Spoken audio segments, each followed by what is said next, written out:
various other sciences that have been revived by the Supreme Pontiff of Hinduism. These sciences were actually once available and freely practiced in 56 nations across the entire continent, as we can see in the map there, but are now facing extinction due to a persecution that has been stretched over an entire millennium. And these are some of the various initiatives that have been taken by the Supreme Pontiff of Hinduism, over 108 Sri Kailasa Uniting Nations initiatives, right from starting from medical, against medical malpractice, for enlightened birthing and pregnancy, for persecuted religion, for women empowerment, against persecution and genocide, freedom of opinion and expression, against cyber terrorism. So as you can see, the Sri Kailasa's 108 initiatives support a variety of humanitarian services, which are collectively enabling us to create an enlightened, peaceful, sustainable, equitable, resilient, and thriving world. And these are directly mapped to all the sustainable development goals as described by the United Nations. The Supreme Pontiff of Hinduism has also initiated the No Hungry Home project, which has been offered by the SKUN, which is the Sri Kailasa's Uniting Nations for Nutritious Food and Hunger-Free World. And this initiative was taken by the Supreme Pontiff of Hinduism 27 years ago, right from the time the Supreme Pontiff of Hinduism began his public life. 1 billion meals have been served completely free of cost all across the globe.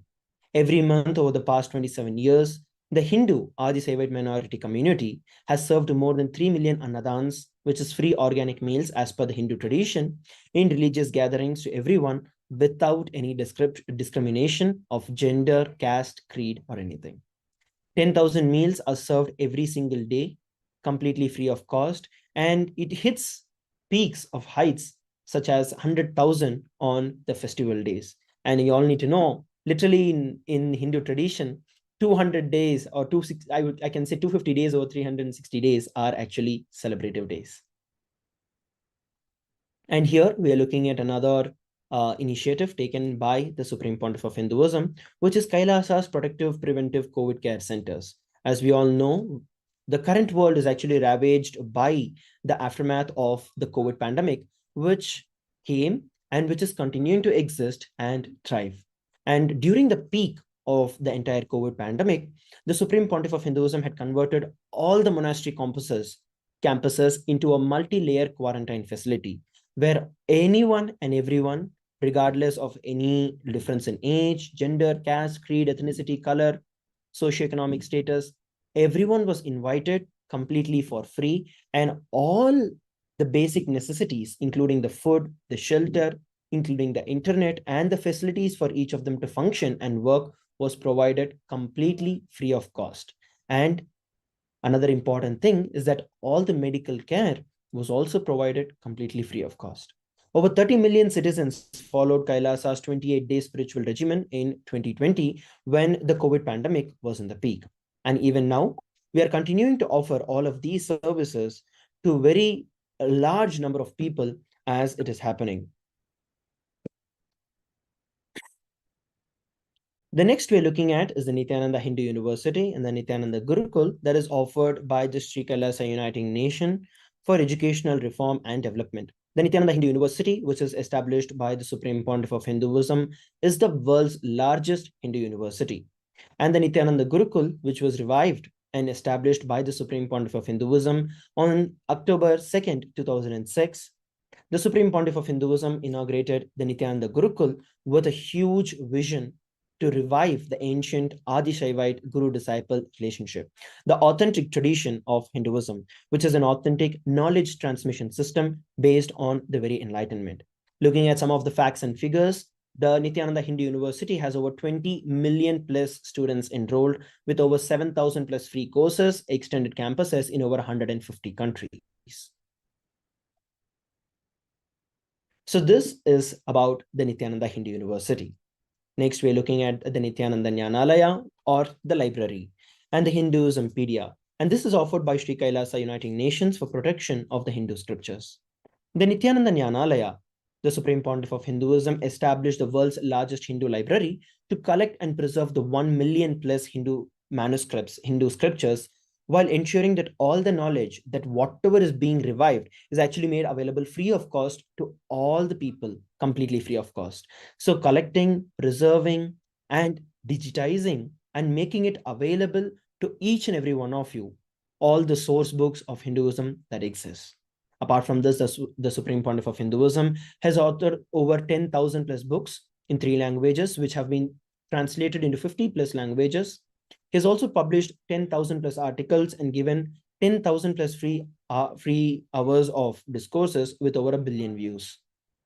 Similarly, Kailasa's Hinduismpedia, where the Supreme Pontiff of Hinduism has collected more than 15 terabytes of digital books and rare manuscripts from all the 19 Saravanya Pitams, which are the ancient mats and the Hindu libraries and the Hindu seats of education.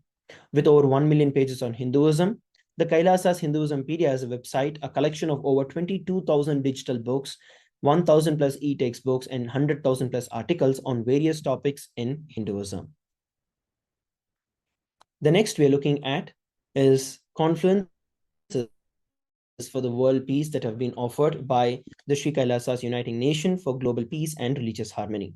Right from 2009, the Supreme Pontiff of Hinduism has organized various such global peace events. And in 2009, the Supreme Pontiff of Hinduism organized a month-long peace walk covering over 1,000 kilometers and covering over villages to bring together walks of life, to promote the feeling of connection between people and oneness among each other. And during this, the health camps were set up and conducted to all the participants and to all the citizens wherever the villages that were visited. And then we have the women empowerment programs that are offered by Sri Kailasa's Uniting Nations for feminine empowerment and gender equality. Kailasa's Yogini Sarvanya Peetam was establishing yoga and meditation universities to empower the very quality and emphasize on the real solutions through the Vedas and Agamas, which are the source scriptures of Hinduism, to empower the indigenous rural women fighting against wrongful gender stereotyping, gender-based violence, and lack of inclusive and quality learning environments. And some of the initiatives includes Kailasa's Nithyananda Lakshmi, which is a microfinancing service, Kailasa's Women Foundation and Women Empowerment Self-Help Centers, which have been launched in over 108 places around the world since 2009, and Kailasa's Ankita program, which is providing foundational literacy about working basic community service and providing all the infrastructure necessities as well.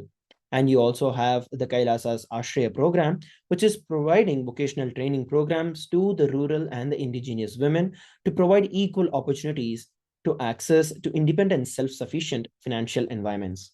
To look at the numbers, the Supreme Pontiff of Hinduism has revived the Vedic feminism in Kailasa, where 80% of the leadership of the positions was occupied by women.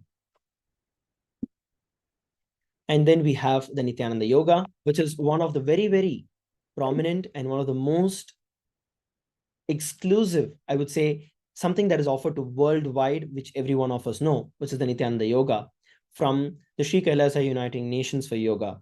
As part of this, the Supreme Pontiff of Hinduism revived the 108 scientifically validated kriyas to target over 108 major diseases and disorders such as diabetes, arthritis, blood pressure, rheumatism, and so on. And all of this is completely authentic and taken from the source tradition. The Supreme Pontiff of Hinduism has also revived the ancient pole yoga, which is the Shivastambha yoga, and the rope yoga, which is the Kundalini Rajju, in which the yogic asanas are performed on top of the pole and on the rope. As you can see in the pictures in the side, these directly align your entire body, mind, and consciousness to the highest possible yogic physiology. And apart from this, we have also set over 2 Guinness World Records on September 30th and October 3rd, 2017, where the Supreme Pontiff of Hinduism was awarded with the Guinness World Record for the largest rope yoga and the largest pole yoga, bringing the worldwide attention to these extraordinary 2 forms of authentic and indigenous yogic performances. And as we are looking at the various contributions by the Supreme Pontiff of Hinduism, we also need to understand that there has been a huge amount of persecution that has been taunted upon the Supreme Pontiff of Hinduism over a decade. The Supreme Pontiff of Hinduism, in spite of this, is unwavered in his intention, the commitment and action in building the only Hindu nation, which is the sovereign state of Sri Kailasa, the United States of Kailasa, to protect, to revive, and preserve Hinduism in the most ancient, the most peaceful, still living and lasting demonstrable system that has the possibility of peaceful coexistence among people. In this world which is ravaged by war, with so much of comparison and so much of fear and greed, Sri Kailasa is a bold statement of peaceful coexistence. And the United States of Kailasa, the ancient enlightened civilizational nation, the first nation of Hindus, has also been represented in various instances in the United Nations. The first nation of Hindus, that is led by the Supreme Pontiff of Hinduism, spoke on behalf of the 2 billion global Hindu diaspora at the 14th session of the United Nations Forum on Minority Issues. So you can see the entire video on the official website, kailasa.org. And this is where we come towards a brief understanding of what the Supreme Pontiff of Hinduism has been working towards and who the Supreme Pontiff of Hinduism himself is. And today, we're all going to be having the Bhava Samadhi Darshan of the Supreme Pontiff of Hinduism. I hope that every one of you got a chance to understand about the Supreme Pontiff of Hinduism and to learn more in detail about the Supreme Pontiff of Hinduism. You can head over to kailasa.org and you can learn about and read in detail on the various coronations, the various activities, and the various achievements by the Supreme Pontiff of Hinduism. You can also become a part of us, where you can head over to the very website and you can become part of us. So you can head over to the website and join us. Let us now come back together after a short break.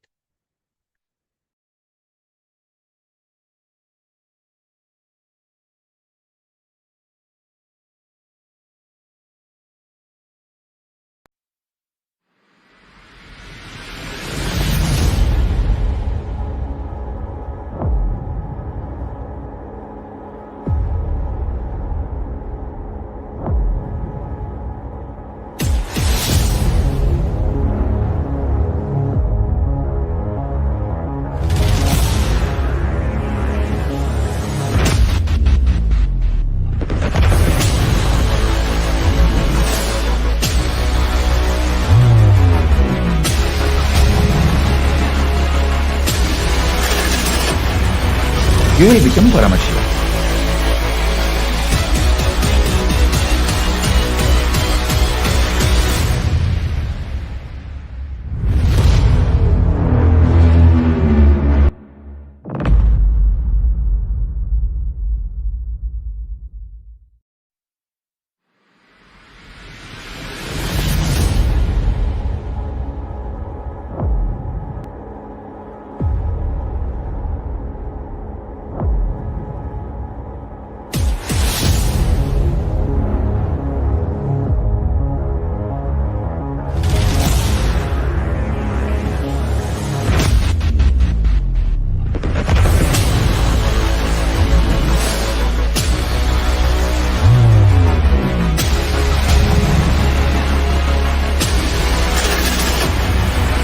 You will become Paramashivam.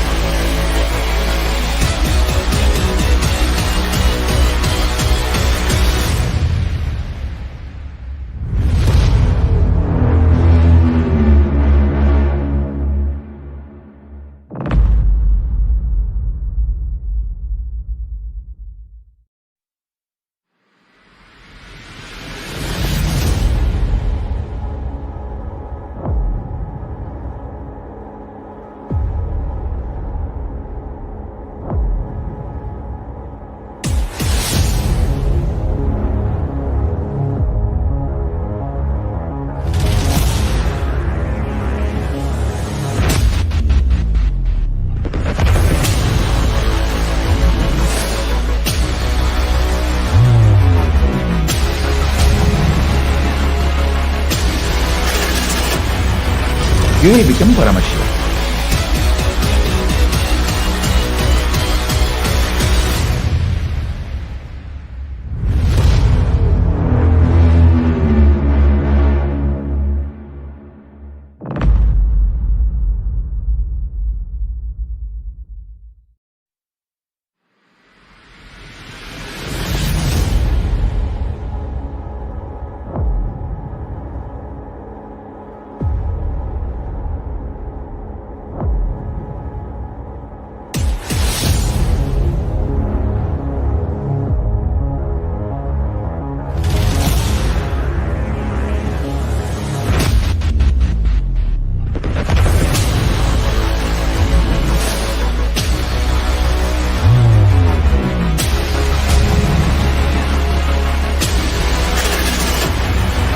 You will become Paramashivam.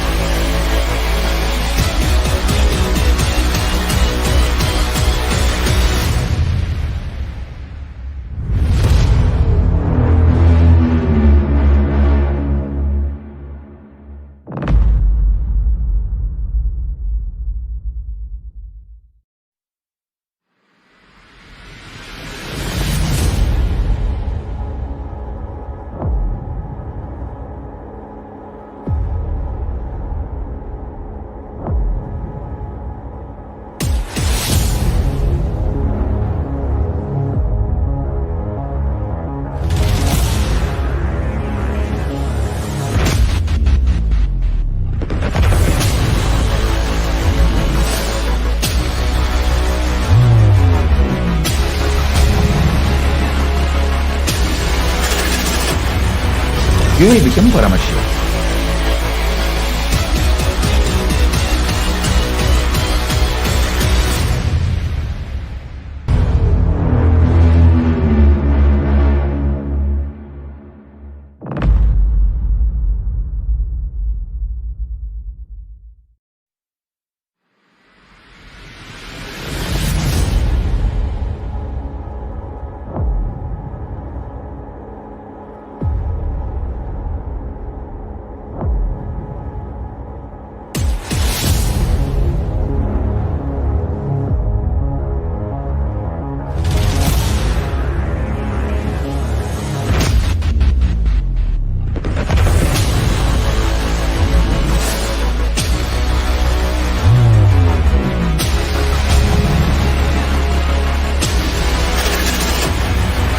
You will become Paramashivam.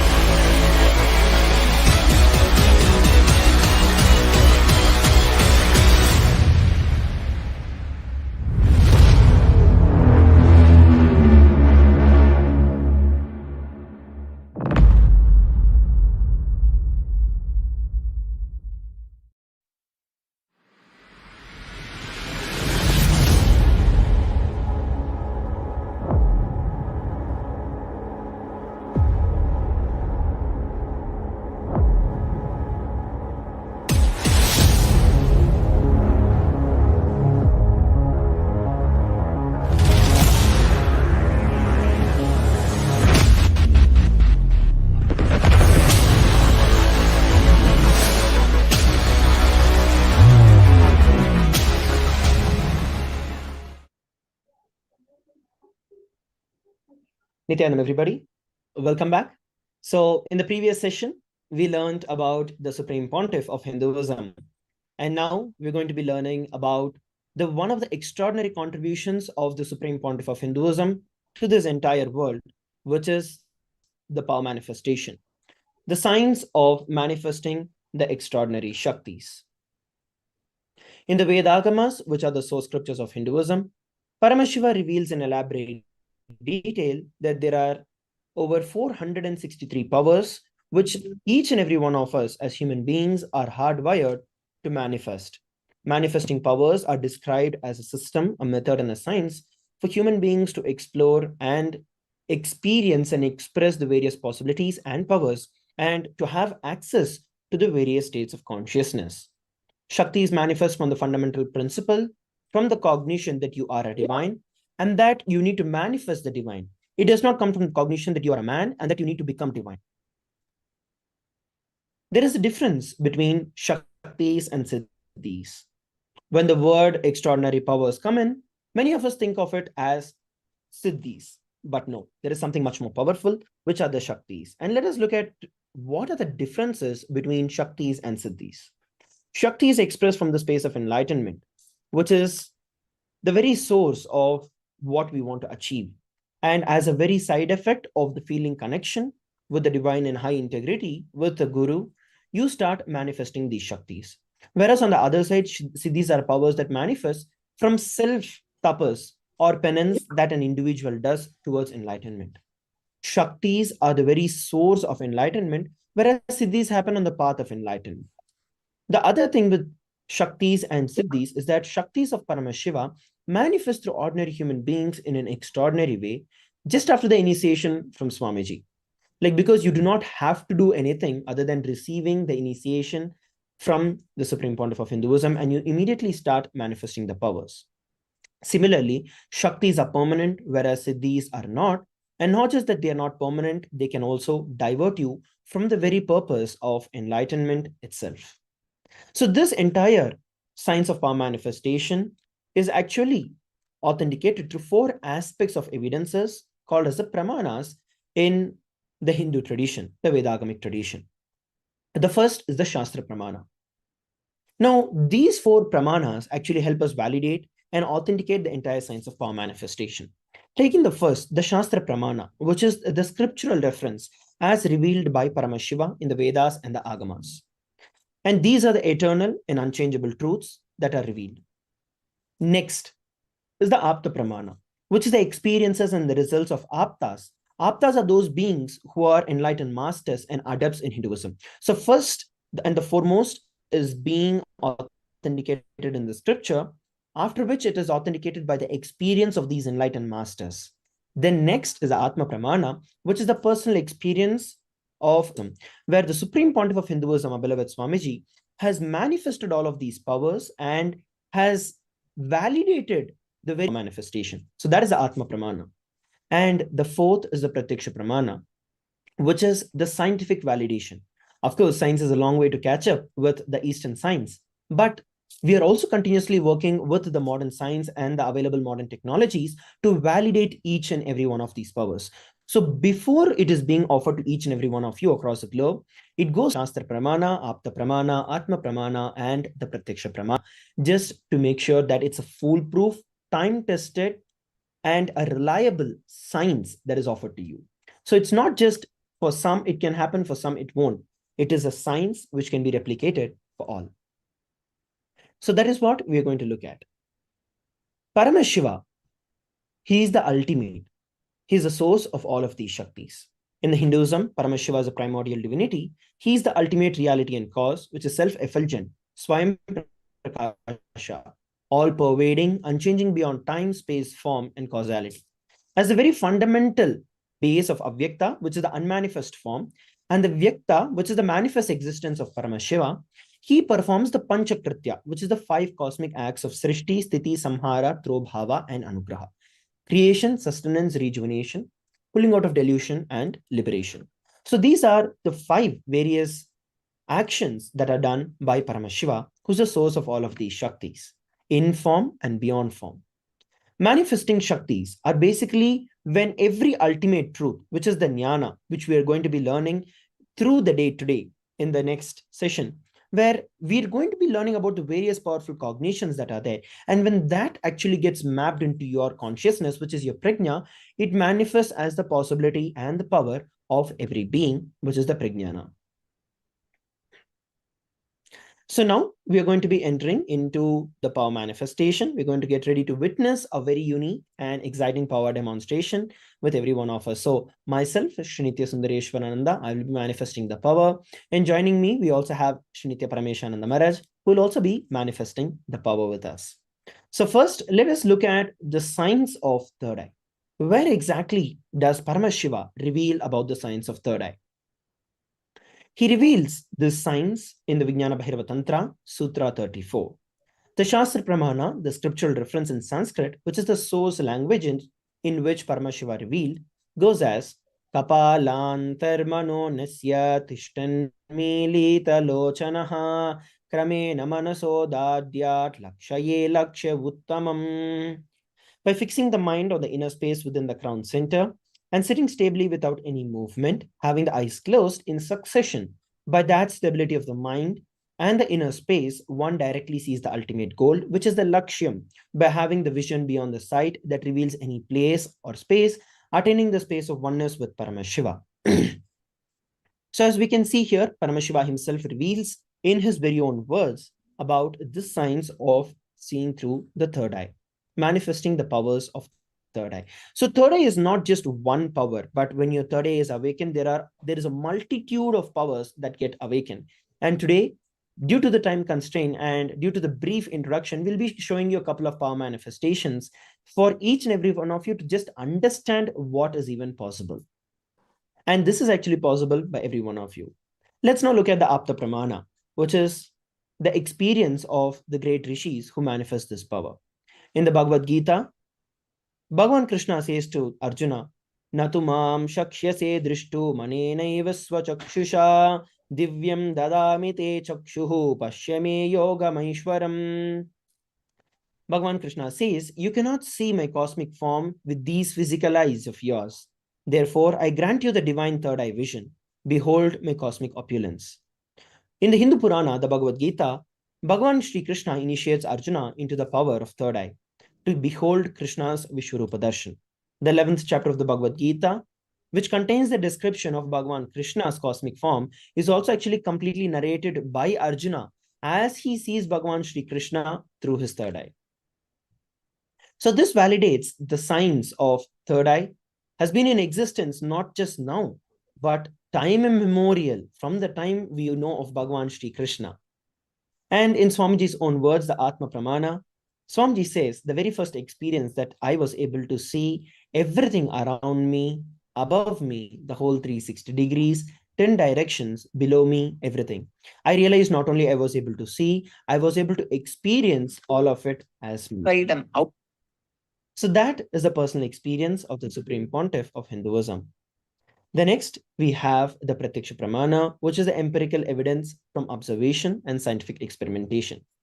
So at a very young age itself, the study of brain, when the third eye is activated, when the Supreme Pontiff of Hinduism manifests the various Shaktis or the very state of consciousness in which the Supreme Pontiff of Hinduism was studied and compared using the positron emission tomography.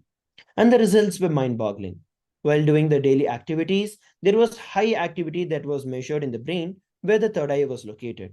But while in the deep state of Samadhi, other than the third eye region, everything else was completely at peace in the brain. So, and at the same time, the Supreme Pontiff of Hinduism was also able to go up and down, switch between the states of consciousness with his very own will. So all these show that the very science of power manifestation is real. So now let us look at some of the powers that we can manifest once our third eye is awakened. And the first power we're looking at is the power of body scanning. So once again, we are going to be opening out this power manifestation to every one of you, all the viewers who are seated with us from around the world.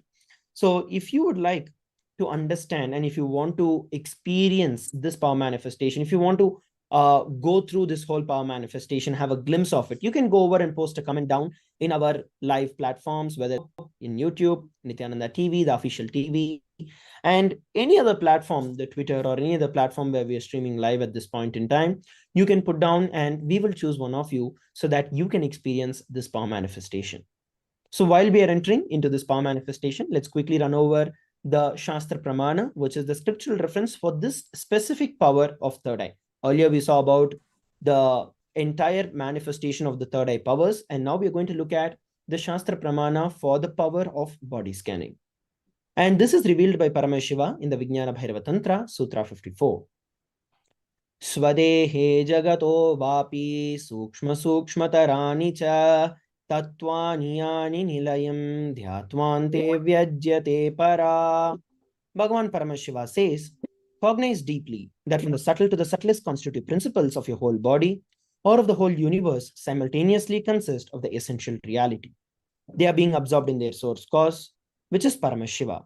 And by the experience of such restful awareness, one becomes complete from all thoughts, and the ultimate universal divine power, Paradevi, Adi Shakti, is revealed, and the supreme power manifestation happens.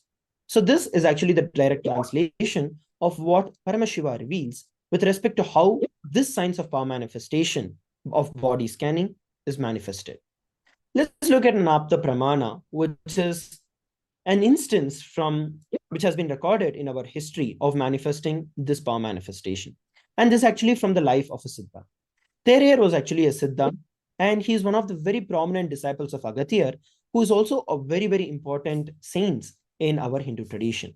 So what happens is one day a man who is suffering with headache comes to Agathir for healing.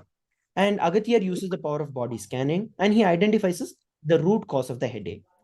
He says that it is not just a normal headache, but this is being caused because there is a small tere, which is a type of a tadpole that is actually stuck in the person's brain.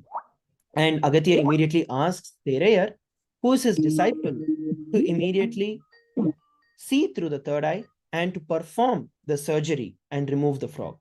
And after the surgery is completed, the person is healed and cured of the headache completely, and thus he gained the name Terayar.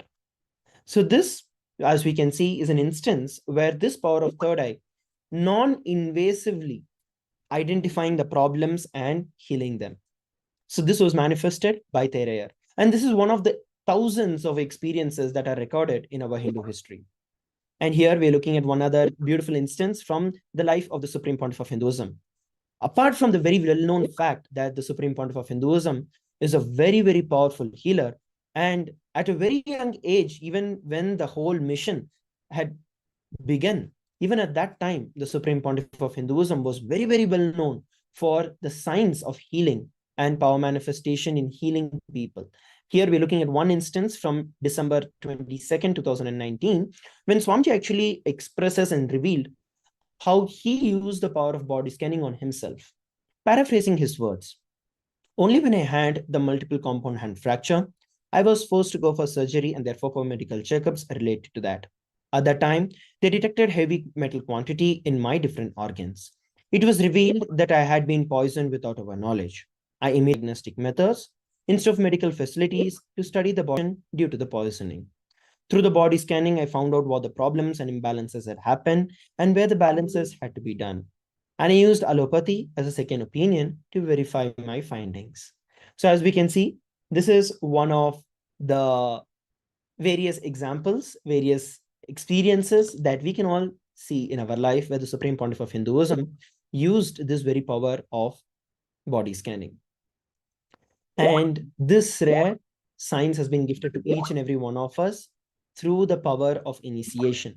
And the best news is that each and every one of us are going to be initiated into this power manifestation, into the powers of third eye during the Bhava Samadhi Darshan that we're going to experience in just a short while.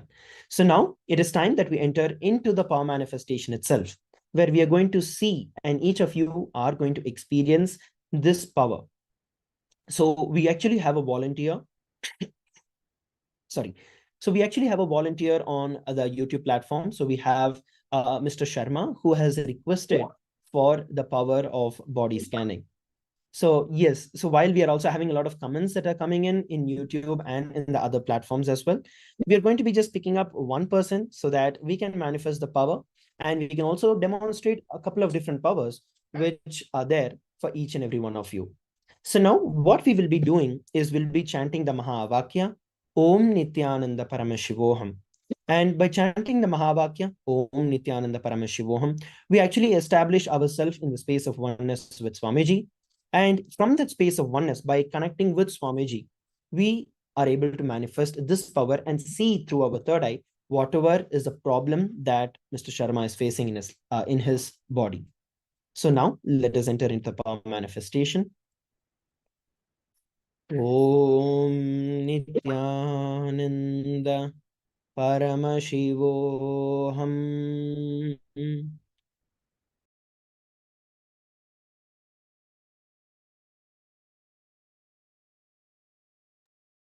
Om Nithyananda Paramashivoham. Om Nithyananda Paramashivoham. Om Nithyananda Paramashivoham.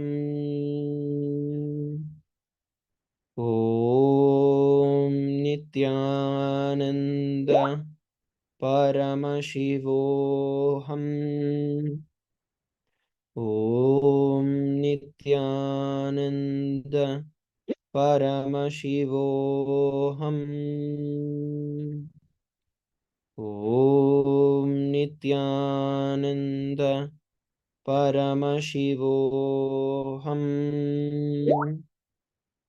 Yes, so what Swamiji revealed is that with respect to your health, there are certain issues that you have to immediately attend to, which is one with respect to your breathing.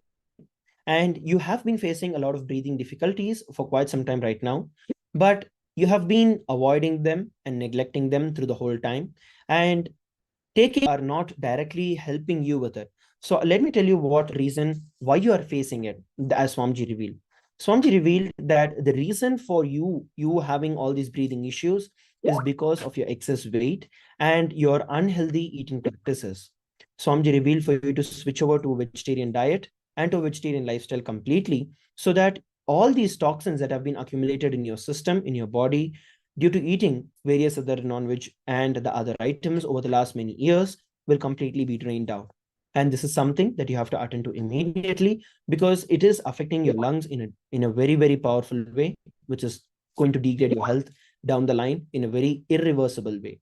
So this is what Swamiji revealed. You can share with all of us how you're able to experience and how you're able to relate with what was revealed. Yes, Paramesha Maharaj, is there anything else that you would like to add on to?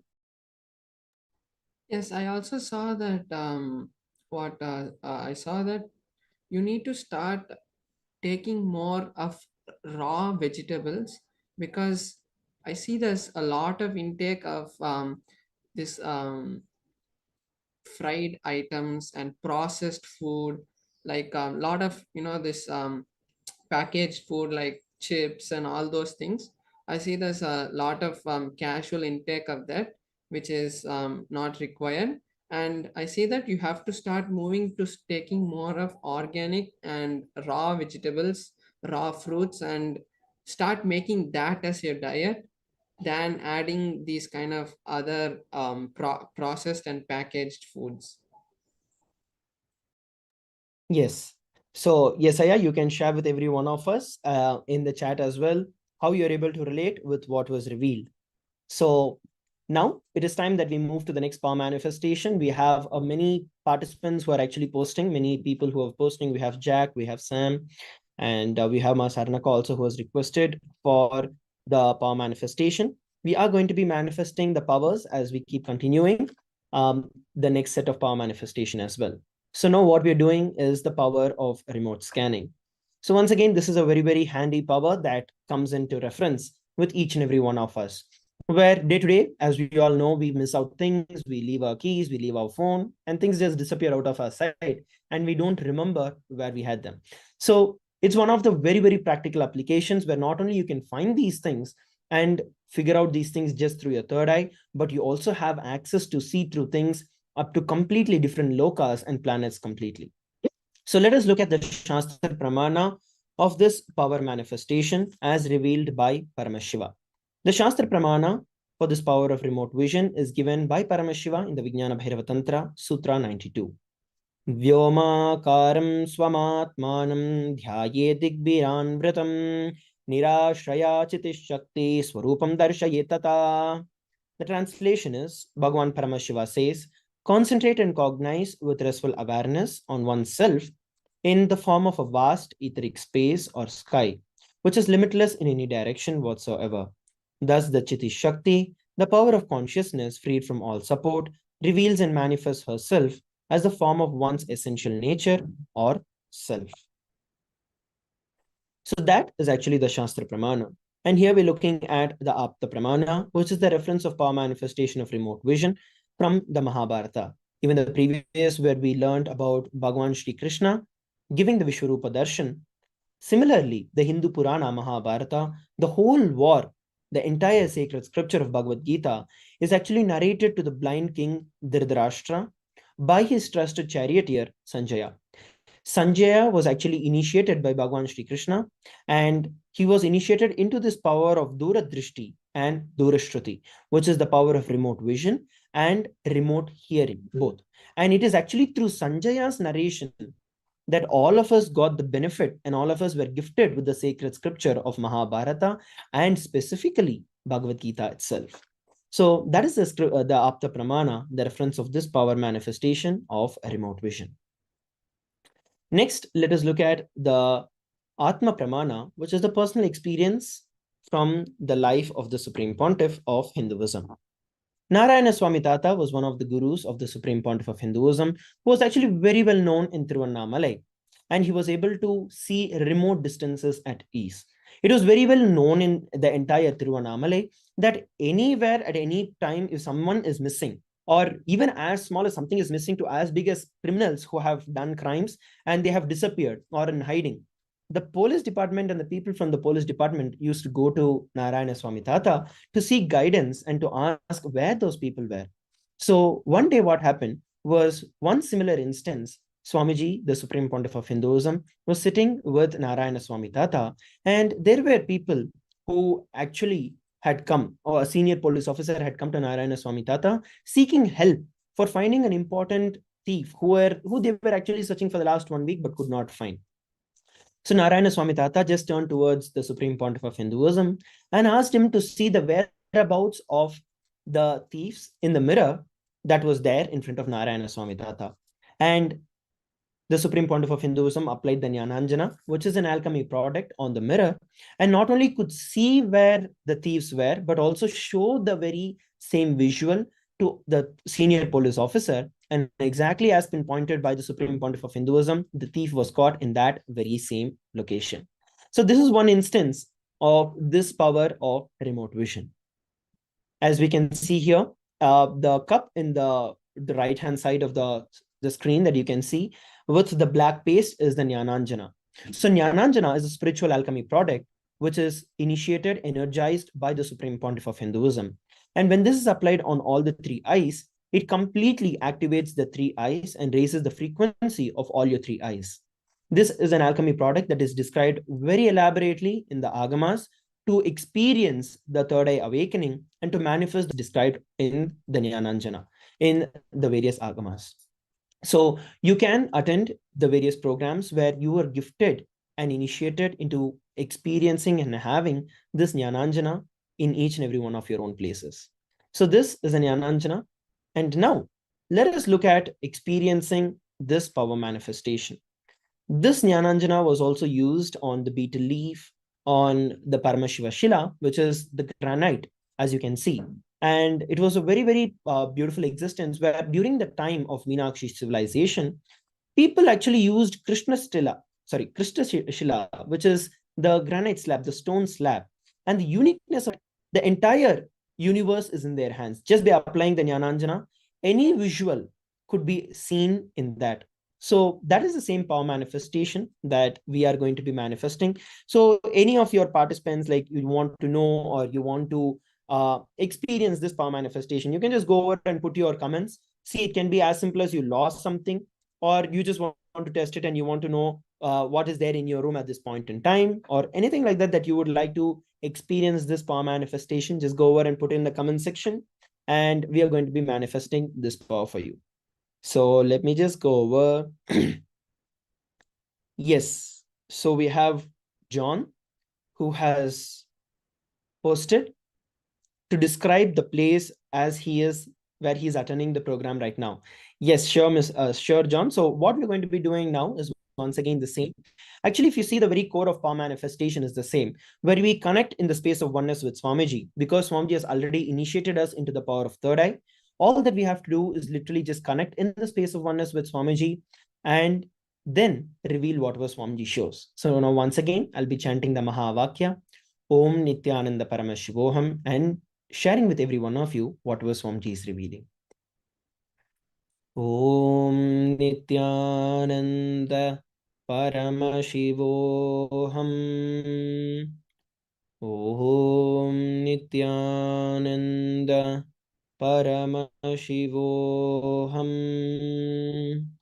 Om Nithyananda Paramashivoham.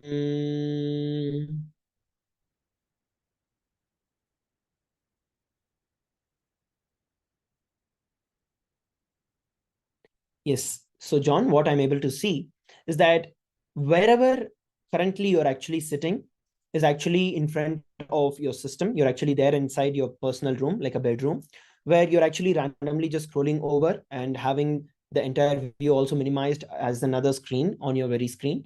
And you're listening to this program while you're also attending to some other work that you're doing. And right in front of you, you've got a small area, which is probably about 10 feet by 15 feet area. And the light, the the entire surroundings are light creamish in color, yellowish cream in color, and that is kind of the surroundings in which you are in.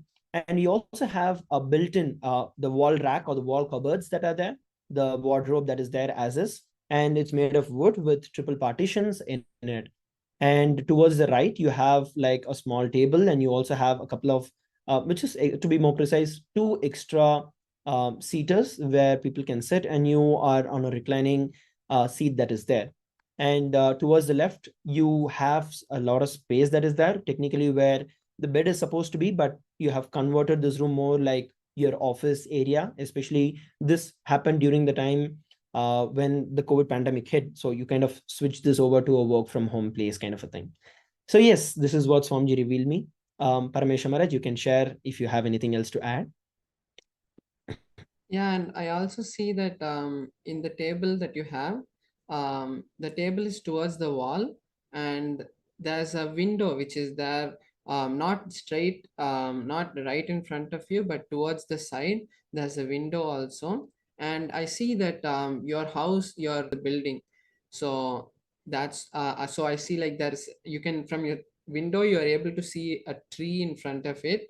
And then I also see that that is your table is not clean. There's a lot of I see a lot of color markers which are lying down. Maybe you are doing something and you left it. And I also see a small kind of a small rack, like a portable rack which is there towards the side, which is green and translucent plastic.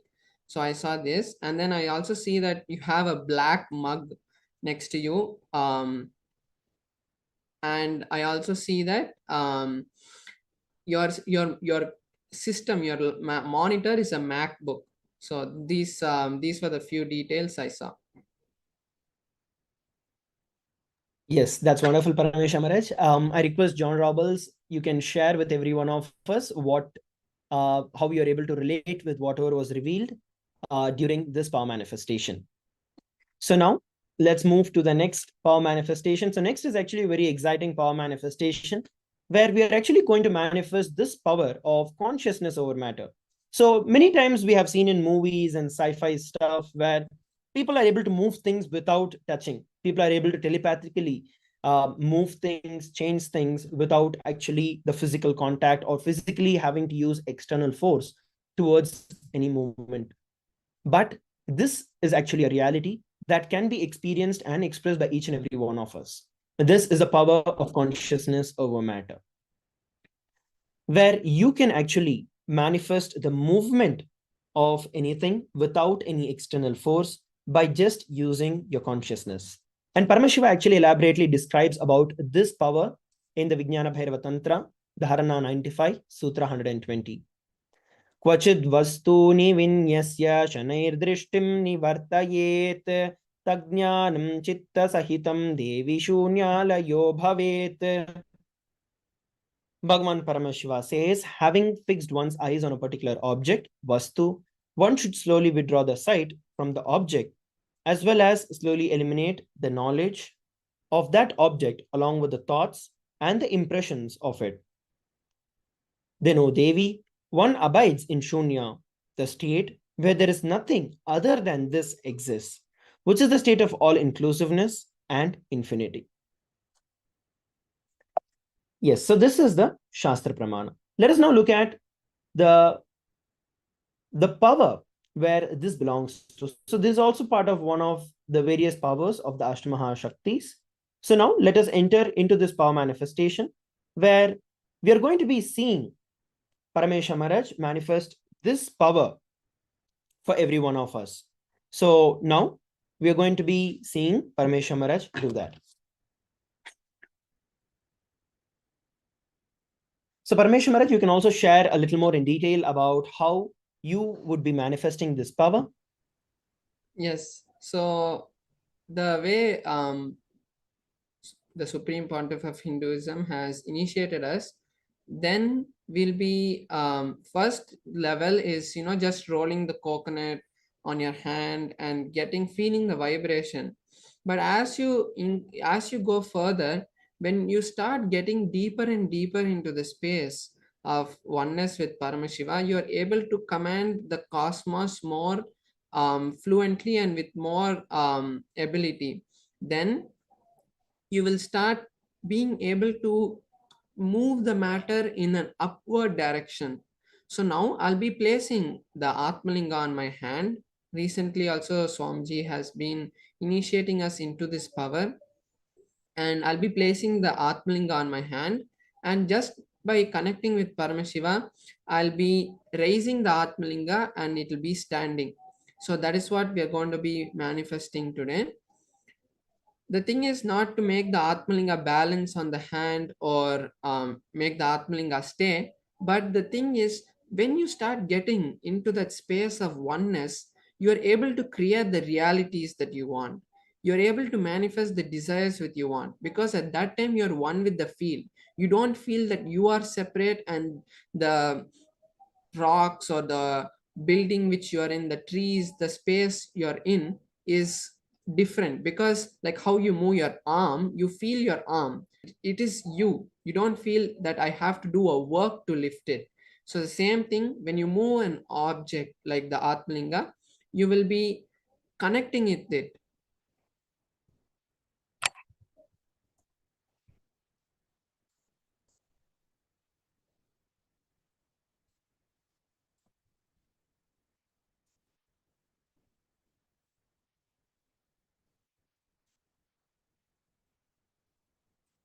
So now we'll be seeing the power manifestation.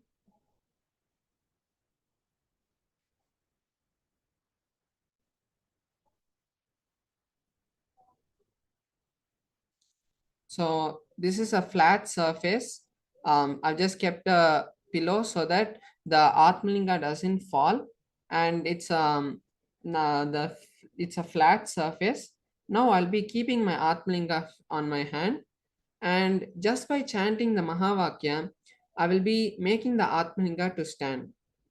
So now we can all connect to this space, and whatever reality we want, when we also start being in the space of entanglement, we will also start manifesting it. So let us all chant the Mahavakya intensely and create the space for all our realities to become reality. Om Nithyananda Paramashivoham. Om Nithyananda Paramashivoham. Om Nithyananda Paramashivoham. Om Nithyananda Paramashivoham. Om Nithyananda Paramashivoham. Om Nithyananda Paramashivoham. Om Nithyananda Paramashivoham. Om Nithyananda Paramashivoham. Om Nithyananda Paramashivoham. Om Nithyananda Paramashivoham. Om Nithyananda Paramashivoham. Om Nithyananda Paramashivoham. Om Nithyananda Paramashivoham. Om Nithyananda Paramashivoham. Om Nithyananda Paramashivoham. Om Nithyananda Paramashivoham. Yes. So as every one of us saw, Parameshwar Maharaj had beautifully actually manifested this power of the consciousness over matter, where the Atmalinga, from being in a completely horizontal position, actually completely stood up and then actually went to the other side. So as you can see, this is a power manifestation that everyone can do. And it is all just by the initiation of the Supreme Pontiff of Hinduism. Just by receiving the initiation from Swamiji, each of us can manifest these powers. So I request all the participants who are sitting with us from around the world, I request each and every one of you, we're going to be entering into this power manifestation. If you experienced and if you feel that, yes, I also want to manifest all of these power manifestations, then go over, head over, and you can start manifesting these powers. Just go over and comment down where you can manifest these powers during the Bhava Samadhi Darshan today.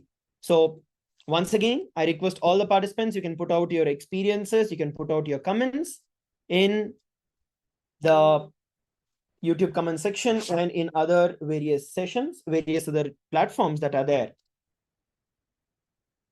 So I think with that, we're coming towards the conclusion. I know a lot of participants who are sharing continuous posts are also coming in couple of various different social media platforms for the various powers that we did, right from body scanning, remote vision, to even consciousness over matter as to how you can do. So we are going to be learning that, we are going to be manifesting them just by receiving the initiation by the Supreme Pontiff of Hinduism.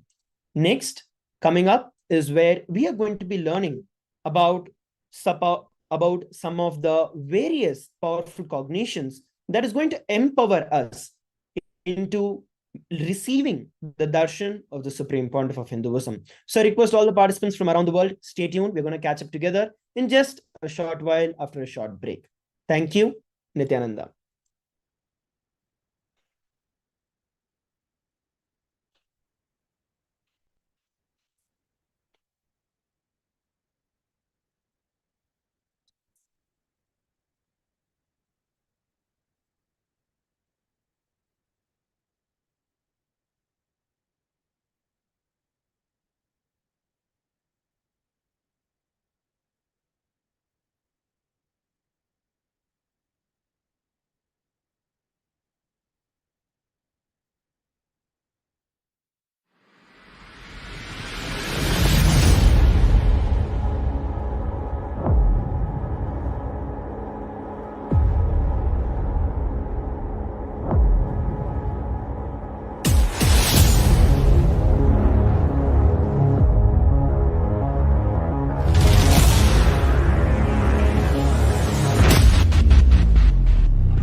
You will become Paramashivam.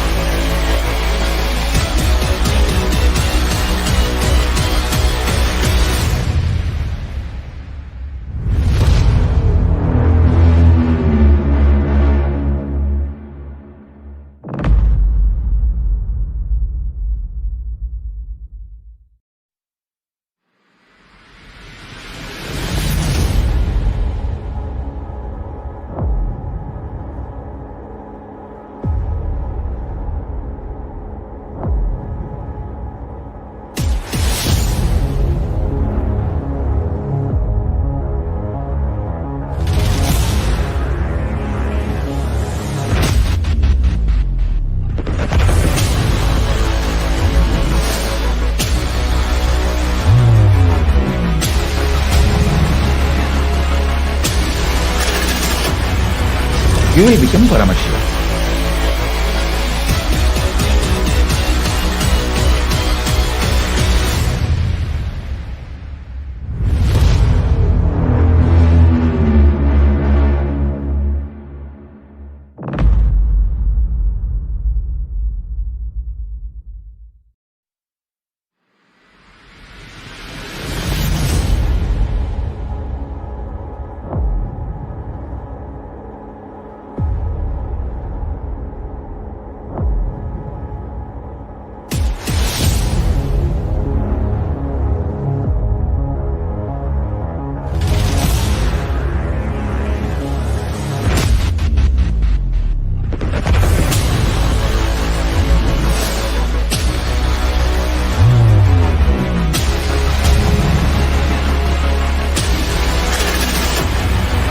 You will become Paramashivam.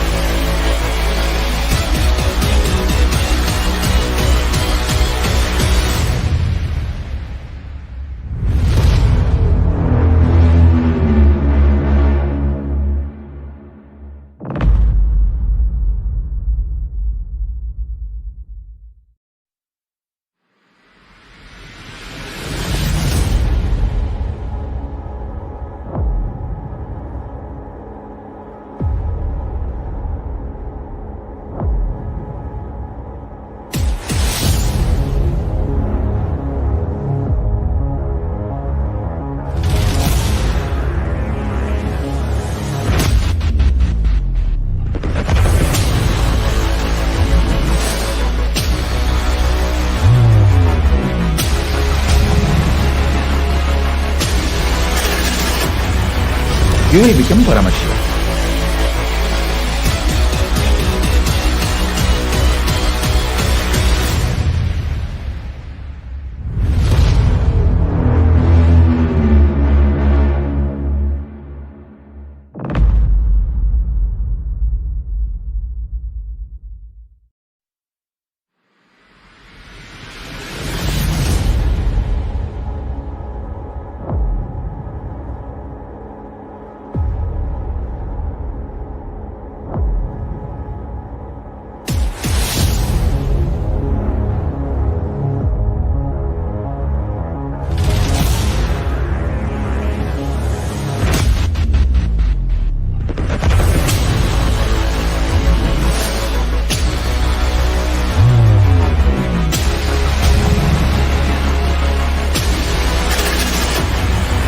You will become Paramashivam.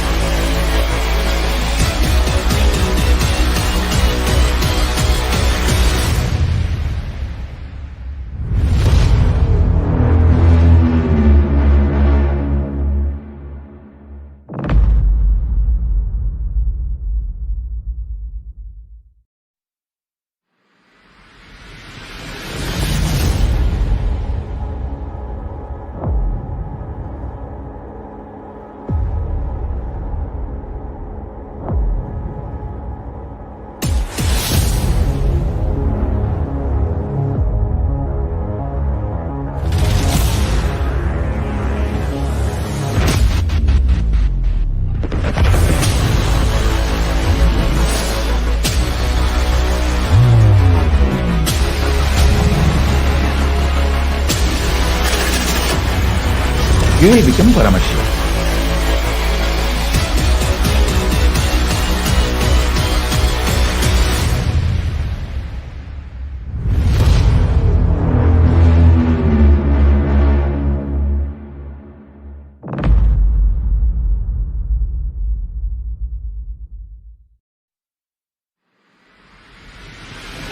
Everybody, welcome back. And as we are all preparing ourselves to receive the live darshan of the Supreme Pontiff of Hinduism, as mentioned today, we are going to be having the darshan of Chandathandava Murthy of Bhagavan Paramashiva. And as part of receiving the darshan, we are going to be learning about the science of Akasha Tattva. The science of Akasha Tattva is something that is really, really powerful, which we can actually utilize in our day-to-day life. Have you ever wondered in your life that the sound that is being created, the sound that is actually generated affects the entire lifestyle of you? Similarly, when you go to a temple, why do you feel so peaceful? And when you're in a heated argument, or you're not even part of the argument, but you're just around in a space where the argument is happening, there is so much of suffocation that you feel. It is more than just being around in like the space around. And those are the deeper sciences that we're going to learn to manifest the reality that we want in our life. So I request all the participants from around the world who are sitting with us on YouTube, Facebook, other social media platforms, Nithyananda TV. Let's all listen from the Supreme Pontiff of Hinduism about the science of Akasha Tattva. So I request everyone to listen carefully, internalize whatever Swamiji is speaking and whatever Swamiji is sharing, as we'll be having our internalization exercise after listening from the Supreme Pontiff of Hinduism.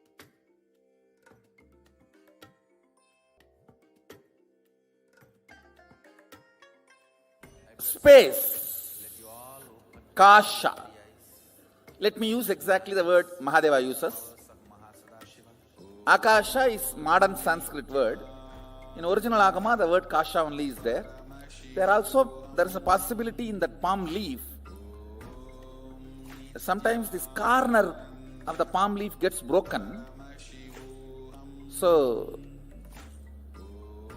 anyhow, whatever available, even the palm leaf breaking is his action only. So what he left it for us to understand, from that the word Kasha only is there. So let's use that, that's all. Space, simple understanding, where length, breadth, depth, time, all these are dancing, vibrating. That is the aspect called space. It's a very simple understanding, but now I'm going to give you how understanding space is going to have some use for you. See, ultimately our goal is to rest in the highest existence and highest consciousness. What we call as Mahasadashiva, simple words. Feeling suffocated, irritated, I'm not okay with all these simple words. Only by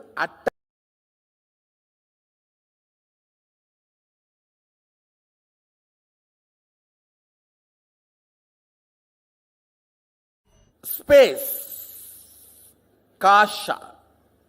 Let me use exactly the word Mahadeva uses. Akasha is modern Sanskrit word. In original Agama, the word Kasha only is there.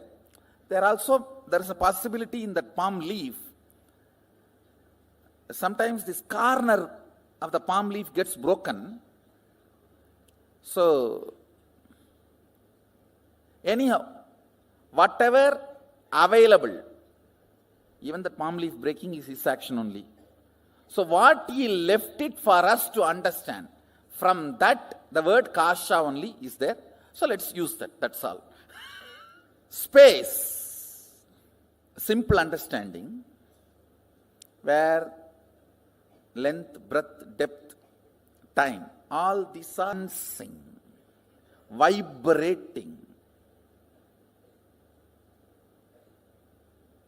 That is the aspect called space. It's a very simple understanding, but now I'm going to give you how understanding space is going to have some use for you. See, ultimately our goal is to rest in the highest existence and highest consciousness. What we call as Mahasadashiva, simple words. Feeling suffocated, irritated, I'm not okay with all these simple words.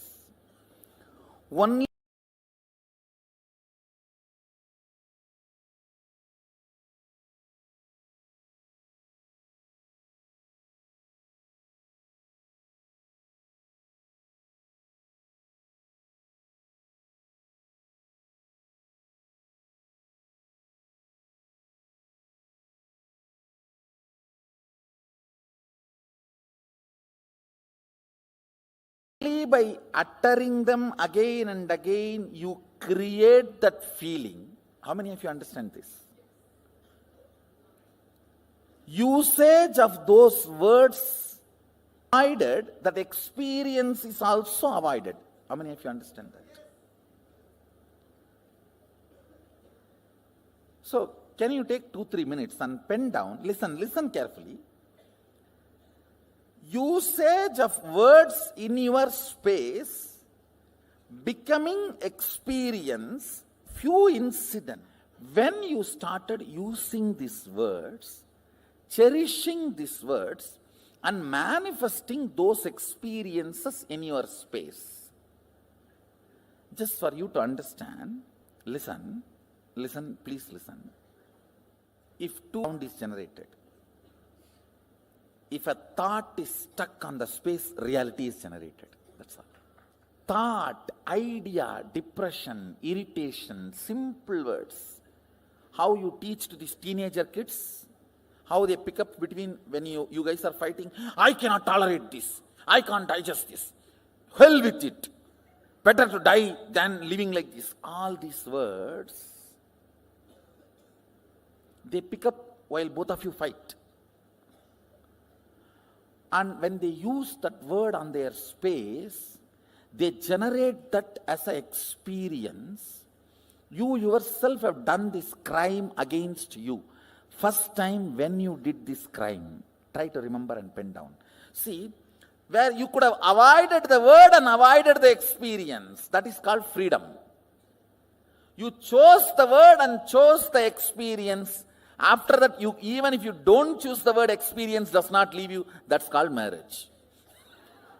Bondage. Understand? See, first few times when you use the word, I am irritated, I am agitated, I can't tolerate this, I can't put up with this, better to die than living like this life, hell with you. All these phrases, there is a dance. All these Jerry Springer shows phrases. All these words, listen, when you are using first time and manifesting them as reality, you had a choice not to use them and manifest those experiences and reality. How many of you understand that? So, but after continuous usage and those experiences produced, when that become your normalcy, that is what, I can't understand this word normalcy. What is common? What is normal? Most abnormal thing is normal. Most stupid things are common. Generated good words or generated bad words, when they hit the space, they become real. Whatever makes the word into real is space. Akasa. Kasa. You are an adult. You can choose. The space inside you. Space in which you are breathing. And the whole space. Listen. 3 words I am uttering. Space inside you. Where you are alive. Where you feel you are alive. The space you are alive. The space where you are breathing. And the whole space where you are living. Taharakasha means where your life is pulsating. Taharakasha. The realization science, self-realization science is called Taharavidya. Taharakasha, where you are alive inside your body frame. That space. Where you are breathing. This is Nithyananda Sabha. This is called Katakasham. The whole is called Mahakasham. The words you reverberate inside decides the quality of your state. The words you generate in your breathing space decides quality of your space and life. The words you generate with the cosmos decides your existence, mantras. The words you generate here, tolerate. I am irritated. You understand the examples? Now you understand why I gave the words. Taharakasha, Chidakasha, Arkasha, or Mahakasha. This has 2 words, Chidakasha and Katakasha, both. Why I am using both words, If you don't manifest what you want as a reality in your space, it is called Katakasha. If you manifest your life as you want, it is called Chitakasha. The state, space where you live. The state.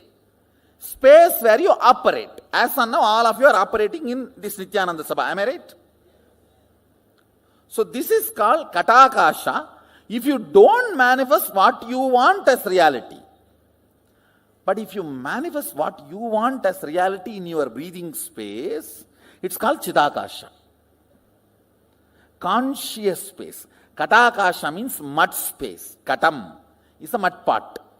The space inside the mud pot has no use. The mud pot has any use of the space inside the... No, you are saying Katam. No, Katam is used for us, not for mud pot. For mud pot, it is a beating. Helena Anaprandarium.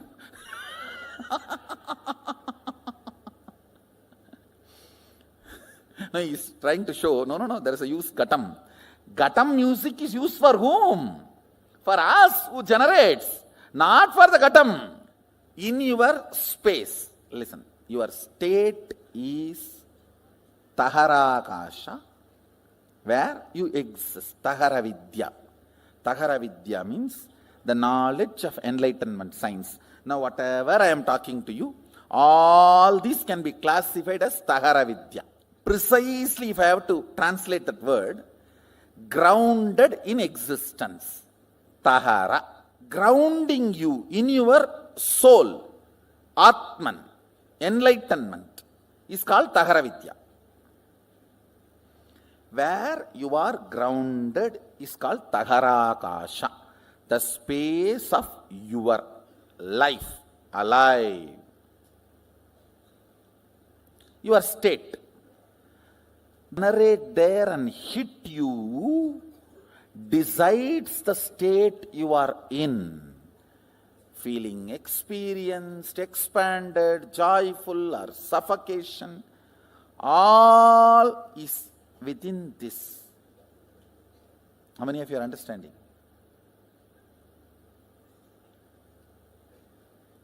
Having the whole world open for you and feeling imprisoned can be there. Sitting on one small cave, feeling enlightened can be there. Because it is on Tahara. There are many great sadhus lived in a small cave of remote Himalayas, lived such an ecstatic, glorious space. And there are many people who are flying whole day and night in the space, but feeling imprisoned inside. How many of you are understanding what I am saying? The words you utter, that creates the space you operate. That makes your breathing space as Katakasha or Chitakasha. Chitakasha means consciously generated space. Means if you are uttering all the words consciously, tuning to your life's goal, you create Chitakasha. If you are uttering why without knowing why you are uttering, or because of compulsions, and manifest default reality by fault, that is called Katakasha. Listen, default reality is Katakasha, conscious reality is Chitakasha. These three words, Taharakasha, Katakasha and Chitakasha, and Mahakasha. Mahakasha is whatever exists, that you don't know anything. You don't know. Say one more thing you need to know. One good thing about Akasha is it can be easily programmed. Like electricity cannot be corrupted. It may be helping you for last 100 years, but it will not bother to kill you in 1 second if you do something wrong. Same way it may be killing so many people in so many places if something wrong is done. It will not bother to help you if you do it proper circuit. No qualities acquired, no favoritism, and no corruption. That's the quality of space. No favoritism, no quality. Acquired. It is all about what you want to do from now. That decides the whole programming of the space. Only when you are initiated, you use your will. With that will, you manifest something consciously in your space. Only then soul enters into your system. Till then, soul means the jiva is not operative in your system. Your body is alive and functioning because of the vatavarana, not because of the individual soul. He calls it pratyagatma chaitanya jagratam. I'll be using this word many times in the satsang also.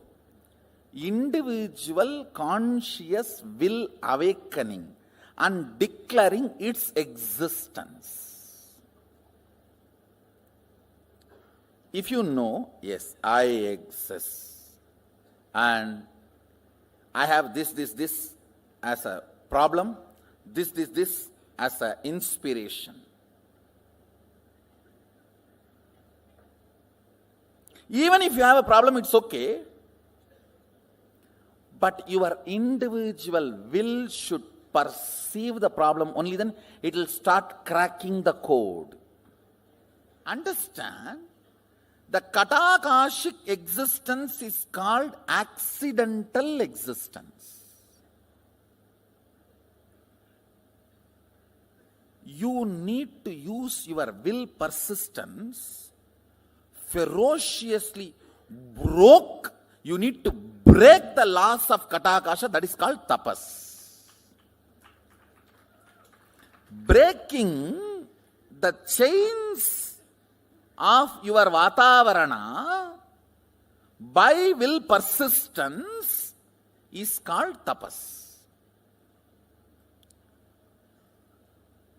More tapas, more alive you will feel. That is why in Hindu tradition, if somebody wants to become a king, he will not enter into politics. He will retire to forest and start meditating for 12 years. When he becomes alive and walks into the city, the elephant comes and puts the garland and carries him and puts him on the throne of the king. Whether conquering infrastructure or internal structure,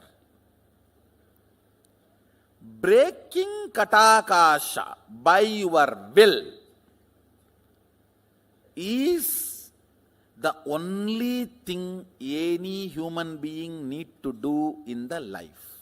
Katakasha is the accidental ambience you are breathing, which gives the illusion or delusion you are alive. Your existence is given a delusory idea that you are alive. Because you are breathing, you are made to believe you are alive. Like ups and downs of the wave gives the feeling as if the ocean is alive in that area. Even though there is no independent individual energy, what is will persistence? And what is will? Listen. Will is not astra, it is shastra. I'll explain these two concepts. Astra means a weapon loaded, pre-planned, pre-programmed, and operated. Shastra means power is generated and immediately released, is shastra. Will cannot be programmed earlier and kept and used. No. Now you generate and you release. The good news is, does not need training. Will. To manifest will persistence. And will. You need not be trained for 12 years. Person who has tried to have will for 22 years and who is beginning today, both will have the same will. Because will is the weapon from the space which cannot be programmed. Listen carefully. Subtler and subtler you go, they can only be less baggaged, programmed. When you are going in bullock cart, you can carry the whole city. When you go in bus, you will have to reduce. When you go in train, you have to reduce more. When you are going in the flight, it has to be reduced a lot more. If it is jet, you can only carry pills. The subtler and subtler you go, baggage, the past patterns, compilations, judgments, concepts are not. Understand, Mahadeva very clearly says, state, space, manifestation, all the three does not need pre-training, because it is fundamentally based on the space. Will power, will persistence is enough. Means you deciding now, from now what I want to do only matters. Till now what I have done. Understand, past, the good news I have for you.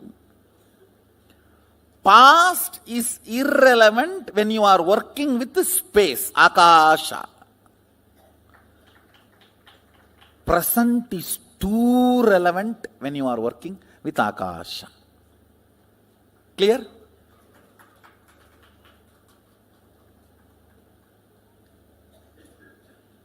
You have been 20 years devotee, 25 years devotee, or born and brought up along with me, does not matter. Or yesterday only you entered the program, does not matter at all.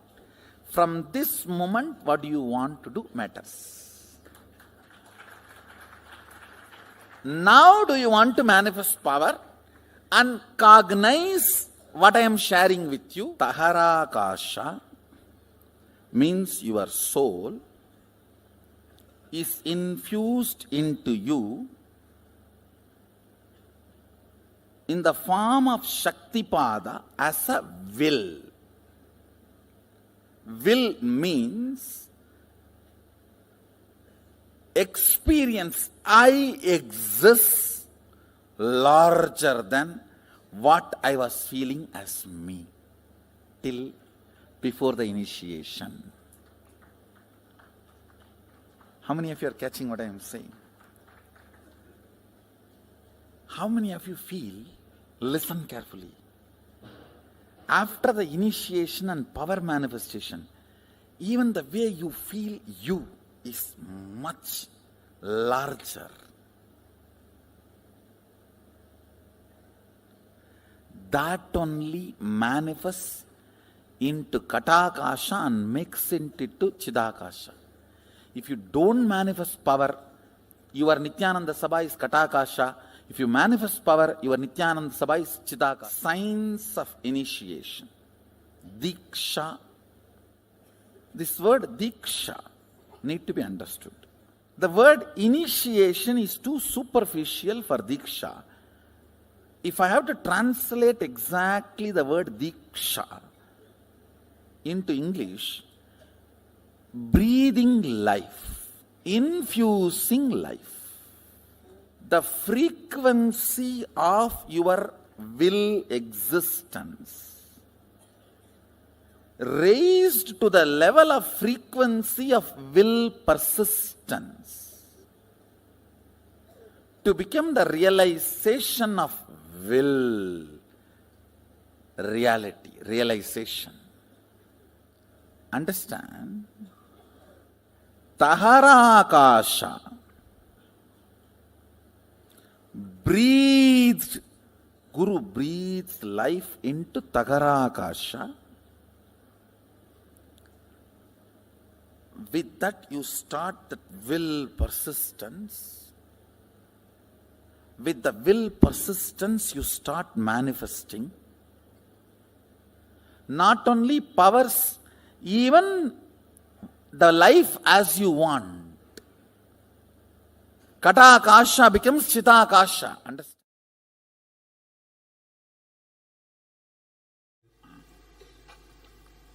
Listen. Gap between one thought and the other thought is space. Here. Gap between one Big Bang, another black hole is space here.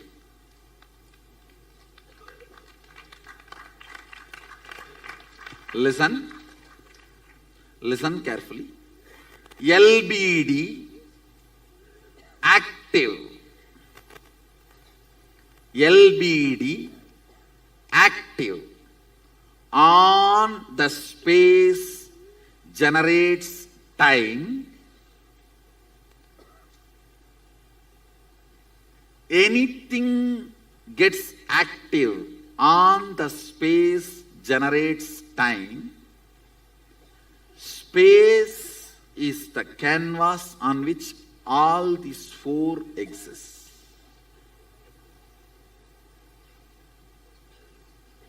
Listen. Whenever a mass rotates, it creates gravity. Whenever LBD gets active, it generates time. Where all four exist is space. Because you have space inside, you are able to perceive everything. Because there is a space in the cosmos, all the generation, maintenance, delusion, liberation happens. The space here, Chidakasa, perceives everything. Space here, Parakasha, allows everything to happen.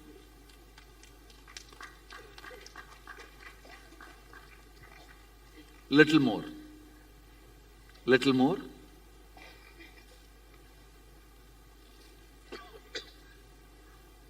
Eyes receive information, digitize it.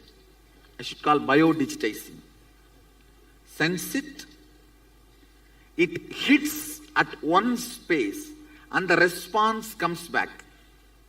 For example, you see the snake, response of let's run away or beat. The spot where this information hits and the response comes back is called space, Akasha. The spot which responds to information is space. If the thought, the gap between one thought and the other thought is do not perceive the existence of space, if there's a more gap, you perceive the existence of space. It's like if you are taking 2000 files, quickly you have to come back. If you are taking only 2 files, you can spend time with him. Ability to spend time with him is called luxury, Lakshmi.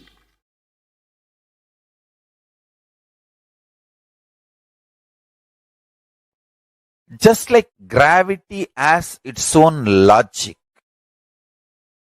consciousness has its own logic.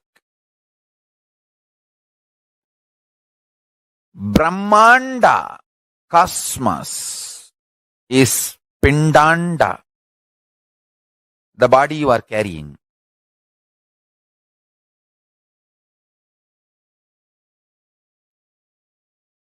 If you decide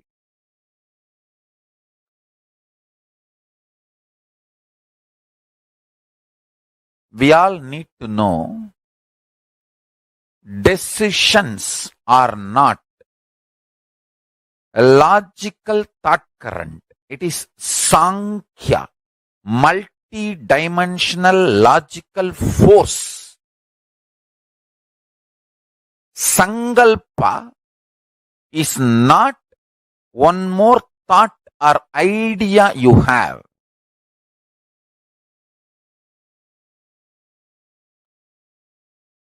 Listen carefully.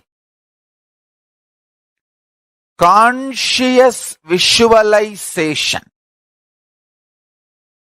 is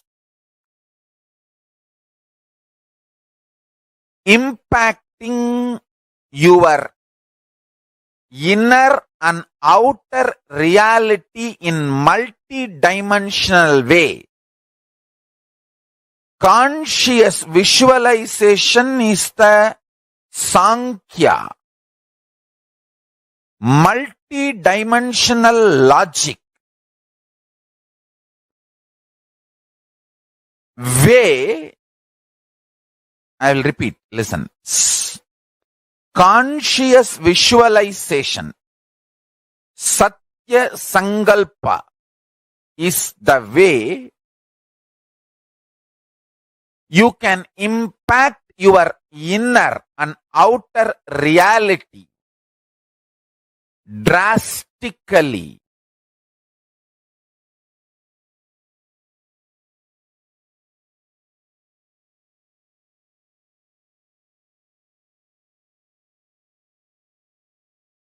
This powerful cognition is the Sankhya, multi-dimensional logic of consciousness and Parashakti.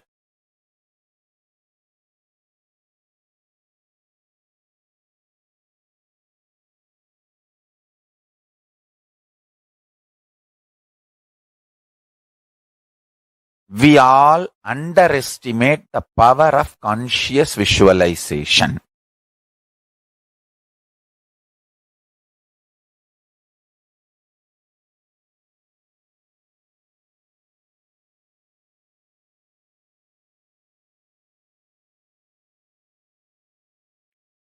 Do not underestimate the power of conscious visualization.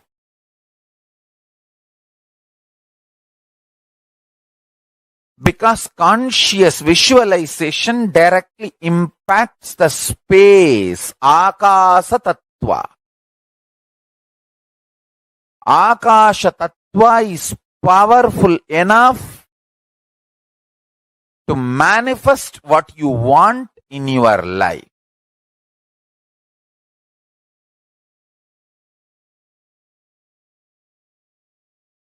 Multi-dimensional functional logic of Akasha Tattva,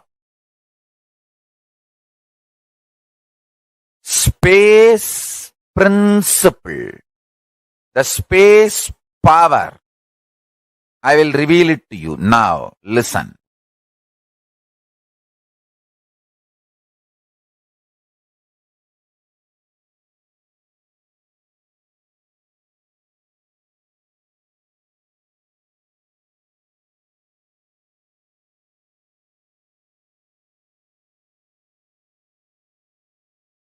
What I am revealing now will become reality to all the beings who declare their integrity to me. Listen.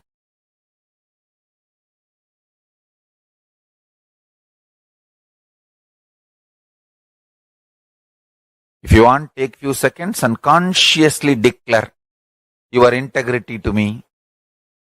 It does not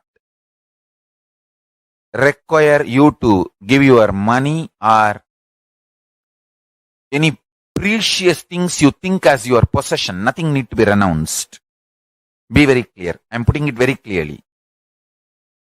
Now, you declaring your conscious integrity to me does not require anything to be, anything which you like or love as your life to be given away. Conscious integrity is the Sankhya, multi-dimensional logic, methodology through which you connect your spiritual umbilical cord connection to me. Whoever connects whatever Paramashiva has revealed to me, I can share that to you. You can receive that to you into your system. Hinduism is all about Guru-disciple tradition, Guru-Sishya Sampradaya. All the great things are revealed through the Guru-Sishya Sampradaya to the world. I tell you, whenever you declare your integrity to a Guru, all his realizations and experience, expertise, Satya, Satya, Shaktis become yours. If you understand one concept, which is the base of the Vastu Shastra, the scripture which speaks about the ways and methods, the house should be constructed. There's a Shastra, scripture which speaks on that. It says, elements in the universe, in the existence, as you all know, the earth, water, fire, air, and ether, space. All the five elements is nothing but energy. There is Upanishad which says the whole universe has come from energy, come from the Atman. From the Atma, Akasha, from Akashat, Vayuhu, Vayur Agnihi, Agni Apah, Apa Prithvi, Prithivyor Annam. From the Atman, energy, the Akash, ether has come. From the ether, the air has come. From the air, the fire has come. From the fire, water has come. From the water, earth. We can feel the happenings in all these four spaces. In the earth, in the water, in the fire, in the air. You can feel, you can sense it. Because of that, we can understand. But we forget to understand that space, ether is also an energy, a power. It is more subtle and more powerful. Because when it becomes subtler, it becomes more powerful, more energetic. The science is created by the masters to handle the power of ether. To handle the power of ether. To use the power of ether in a proper way. To handle the earth, we have a lot of mechanisms, instruments. To handle the water, we have a lot of things. To handle the fire, we have a lot of things. We can use the fire by a proper oven, by a proper furnace. So, we have designed so many things to use these four elements. Our masters have designed Vastu Shastra to use the ether element, use the space element. The Vastu, the structure of the house is designed, the science is created to use the space. There are three types of spaces. One is the Chidagasa. Chidagasa means the space which is inside your being, inside your body. The space from which you operate. The second thing is called Mahakasha. Second thing is called Katakasha. The space in which you are living. Third thing is called Mahakasha, the whole sky, whole Prapancha. The Akash, which is inside your body, is called Chidagasa. The Akasha, which is under which you are living, which surrounds you, is called Katagasa.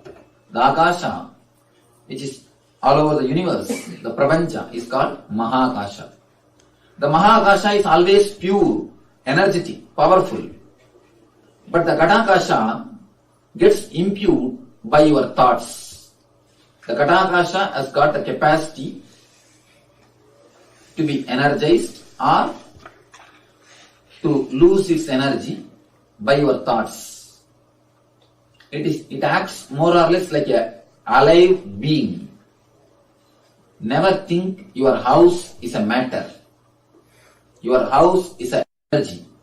It's an expression of, if the earth is formed in one shape, that creates a different purpose, that creates a different effect. If it is formed in other shape, that's used for a different purpose and that gives a different result. The same way, the ether can be handled. It can be used in a different forms and in different shapes. The technique to use the ether at its best is what is called Vastu Shastra. Technique to use the ether energy to its maximum level, that formula is only called as Vastu Shastra. When the is put in a one particular size, inside the room, inside that space, whomsoever lives, they are controlled by that ether. And that ether is in turn controlled by them. Their thoughts affect the ether and the ether affects their thoughts. For example, if you go out and sit in the open sky, by your own feeling, you can understand your being feels expanded. That is why we always love to go and sit outside for relaxation. We always try to go outside and sit. You feel something, your personality is expanding. You are becoming little more, your boundary is getting expanded.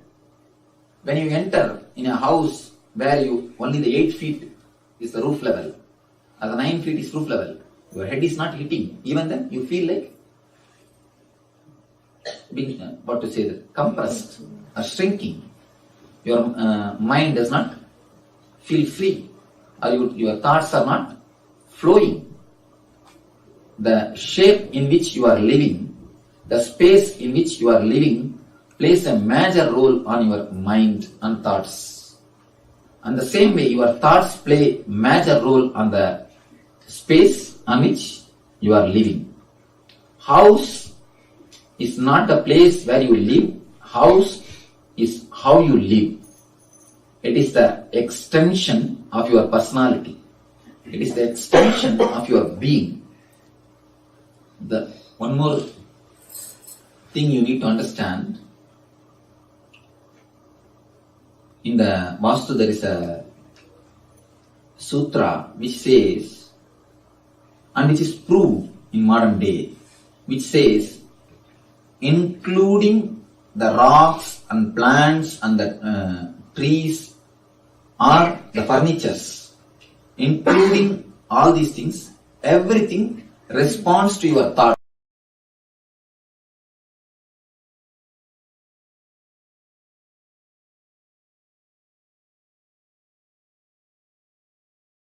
Space, Kasha.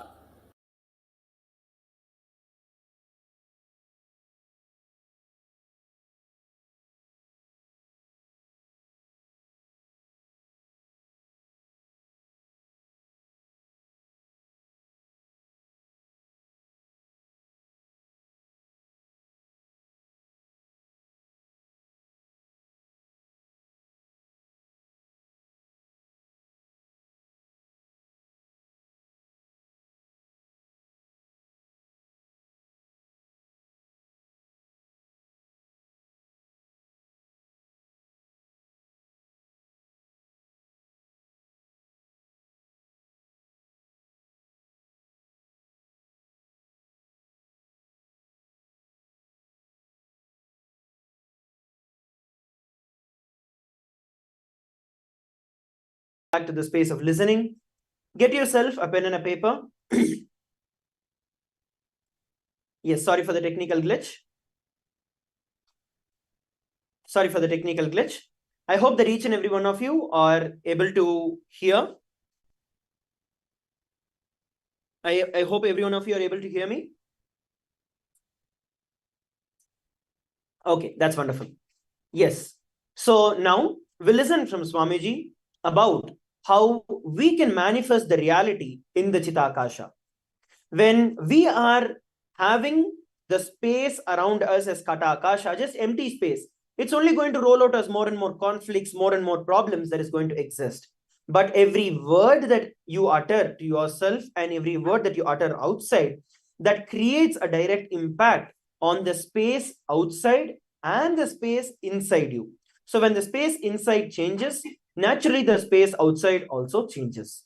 So now we're going to be entering into an internalization exercise. I request all the participants who are sitting with us from around the world on Facebook, YouTube, Nithyananda TV, and various other social media platforms. Please take a few minutes, get yourself a pen and a paper. We are doing an internalization exercise where we are going to understand to see what are the truths we are experiencing in our life. What are the truths that we can receive to prepare ourselves for the Saptatandava Bhava, Paramashiva's Darshan of Saptatandava Murthy. So now let us enter into the internalization exercise.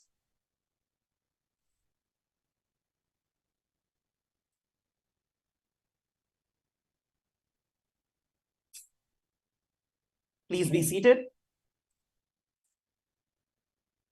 As we can see, many of us very commonly start using the words, oh, I feel very suffocated. I am not okay with all of this. Just recapping on what Swamiji shared. We are all so suffocated.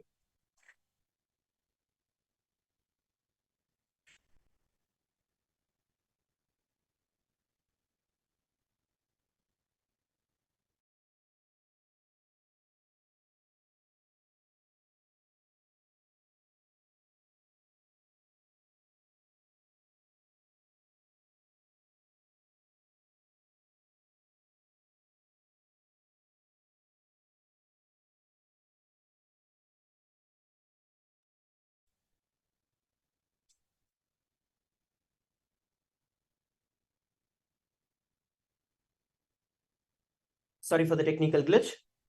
Yes. So as I was sharing, when we start using the words of negative idea or a negative connotation to which we have a negative understanding, you will see that those words create that experience in each and every one of us. It's basically when a thought is created and that is actually stuck on the space, that becomes reality. So whenever you create negative words, whenever you create thoughts that make you feel, oh, it's not possible, I'm not able to do, and all of those kind of things, that is what you're going to manifest as a reality. But rather, we are going to start working right now to see what are the words we are put into ourselves, what are the words that we have used all this while to create the suffocation around us continuously. So that is what we are going to do now. I request everyone to get yourself pen and paper. Let's move on with the internalization exercise, where we are going to identify in our life where we are using the negative statements in our life. See, it doesn't have to be where you are uttering externally. Even inside you, when you utter, it is still a word that is just stuck on the space and manifests as reality. So pen down 5 negative statements that you very commonly use in your life. See, this is not like any other or self-realization. No, this is something way deeper than all of that. It is a science of manifesting reality and the science of creating and generating the space to manifest the reality as you want. So please take a few moments to sit and pen down 5 negative statements. First, pen down the 5 negative statements. For example, I feel I'm suffocated, I am irritated, I cannot handle this. So like that, what are the words that you use continuously which suffocate you? Pen them down. It might even become an unconscious thing, like it just is part of your whole vocabulary. No, pen that down. Please take a few moments to do this.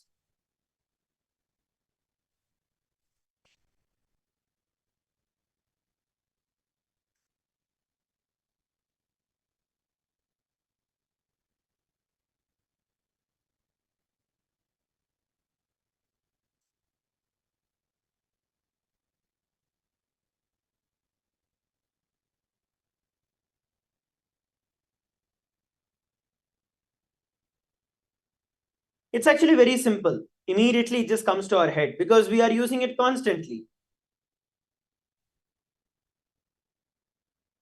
You can also put it down as comments in the different things, in the different media platforms, social media platforms where each of you are viewing this live. You can also put your comments where we can read out and I can share with each and every one of you about it as well.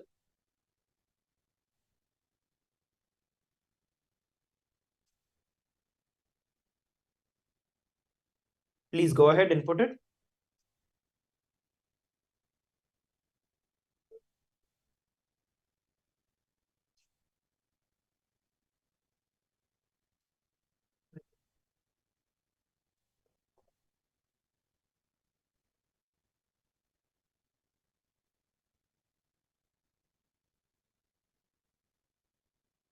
While you're also penning this down, you can also pen down the 5 statements that you continuously use, probably many times when you feel success in your life, when you see that, yes, I'm able to do it. See the positive statements that you use in your life, experience and see how those have deepened the experiences in your life. For example, when you continuously utter, I feel very peaceful after doing puja, you'll actually see that it strengthens the effect of you doing puja and you actually feeling more and more peaceful. Similarly, whenever I offer to Kailasa, whenever I give to Kailasa, there is huge abundance that is generated in my life.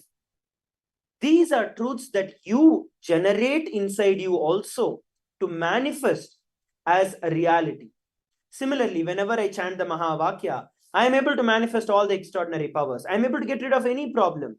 The moment I think of Swamiji, I am able to see that problems are solved. He is there attending to me. Like these, look at, pen down 5 different statements, positive statements,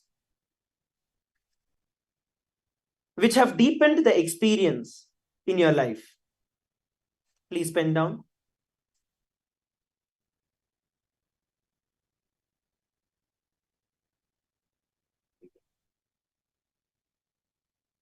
Please take a few minutes and pen down.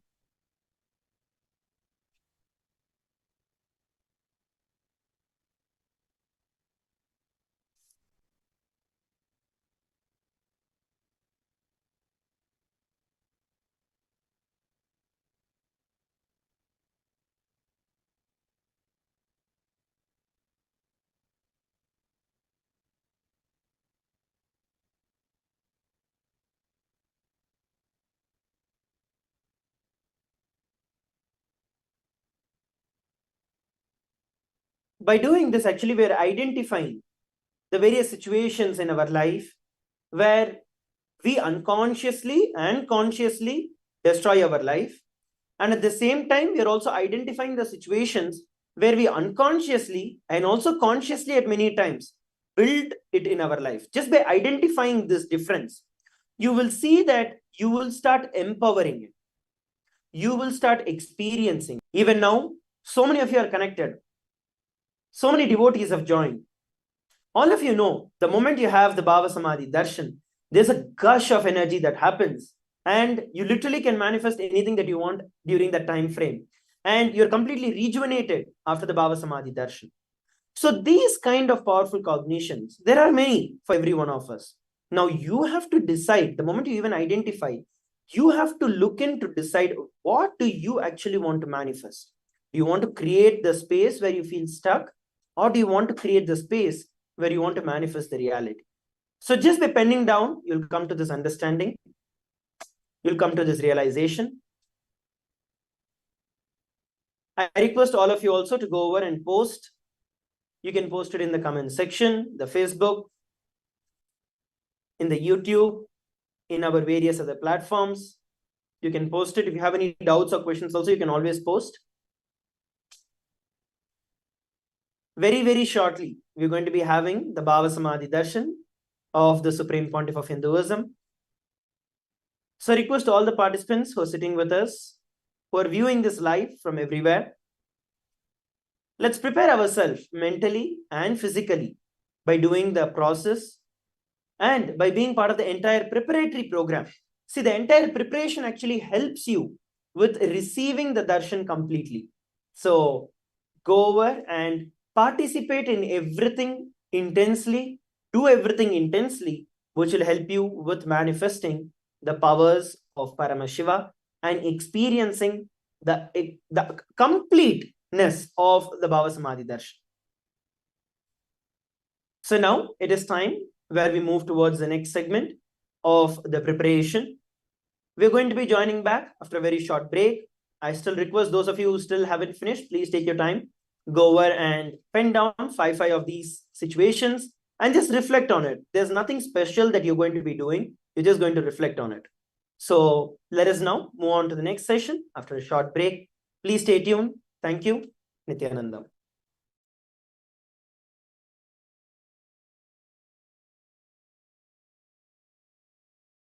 Time and space, Bhagwan Paramashiva, the all-powerful, all-pervasive, and all-knowing ultimate superconscious existence revealed in the Vedas and Agamas, the source scriptures of Hinduism, the truths about himself and the manifested universe and its multidimensional and simultaneously existing dimensions and worlds, also known as parallel universes or vertical time zones. त्रुट्यादिप्रत्ययस्यार्थ कालो माया samudbhavah. The Kala Tattva, which gives rise to the knowledge of various time zones and parallel universes such as Truti and others, is originated by Ananteshwara from the impure Maya. Bhagwan Paramashiva mentions that as we experience the various higher states of consciousness, we simultaneously experience the various time zones associated with them. We get transported to the parallel universes and experience the other dimensions of our own existence. Listen. Subarloka is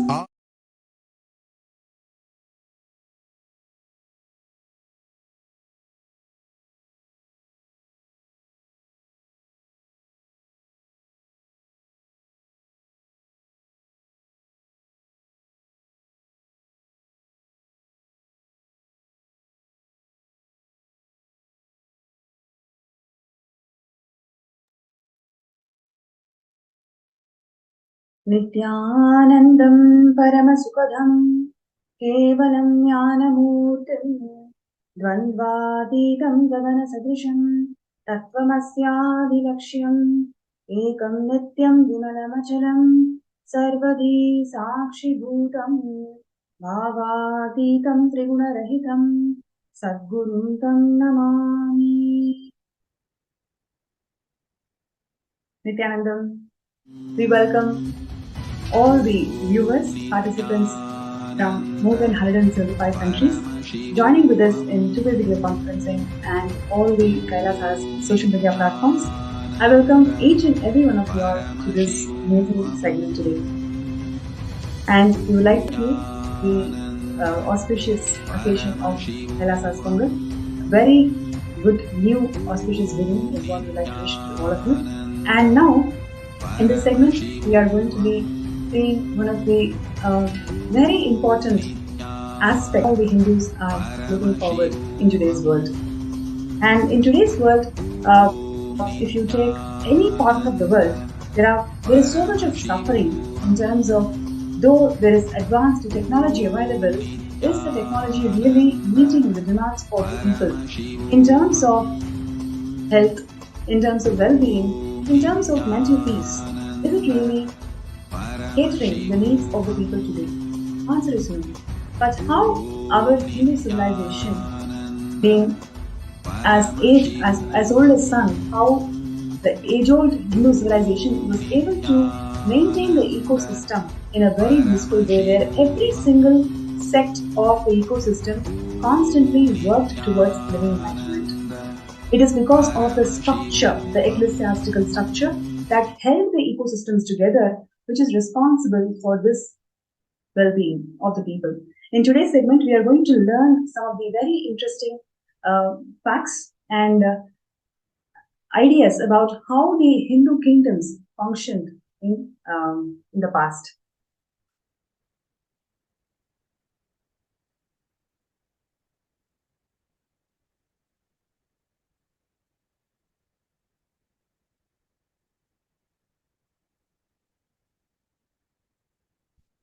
And there are some participants from the program who are still part of the power manifestation segment. I request all the participants to kindly come out of the blindfold, and we will be starting the next session shortly now.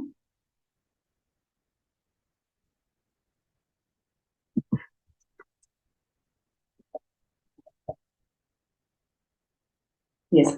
Now, Hinduism is a pantheon of religion. It is not just one religion. The Sanatana Hindu Dharma is a pantheon of all the religions. About more than 100,000 sects and religious denominations can simply derive out of the Sanatana Hindu Dharma. That's because of 100 million source scriptures that Paramashiva himself has delivered to the humanity on how to living enlightenment as per Shastras.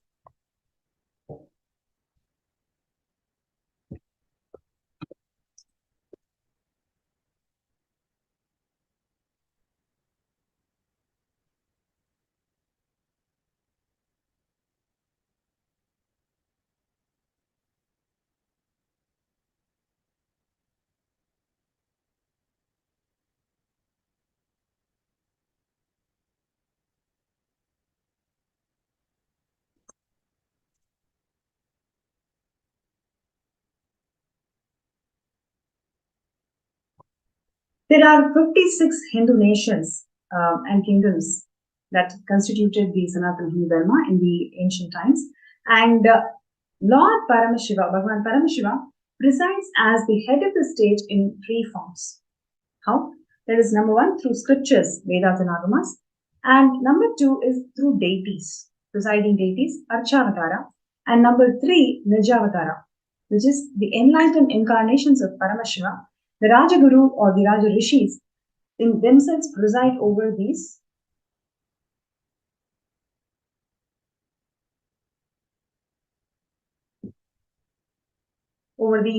kingdoms.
Now, the Raja Gurus were considered the living embodiment of Paramashiva, which is something that all the Hindus must reflect today, because what we learn from the pseudo anti-Hindu media or what we learn in the Macaulay written textbooks is something completely different.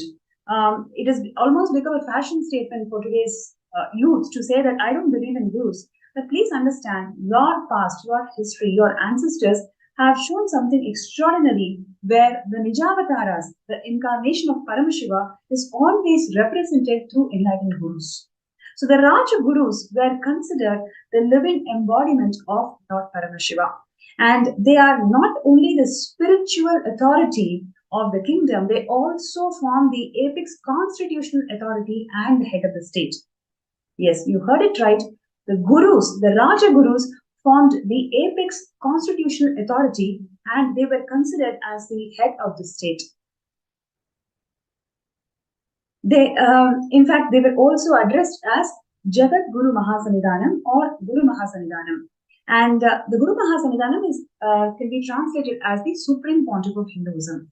So the Supreme Pontiff of Hinduism, these Rajagurus, not only held the entire Hindu kingdoms spiritually, empowering the people to live the signs of living enlightenment, they also they are also considered as the head of the state and they are the apex constitutional authority. Hindu gurus were actually given such reverence and they occupy a very responsible position in the entire kingdom, both spiritually as well as politically. And Swamiji, the Supreme Pontiff of Hinduism, Bhagavan Nithyananda Paramashivam, is officially recognized as the Jagat Guru Mahasanidhanam of 21 kingdoms.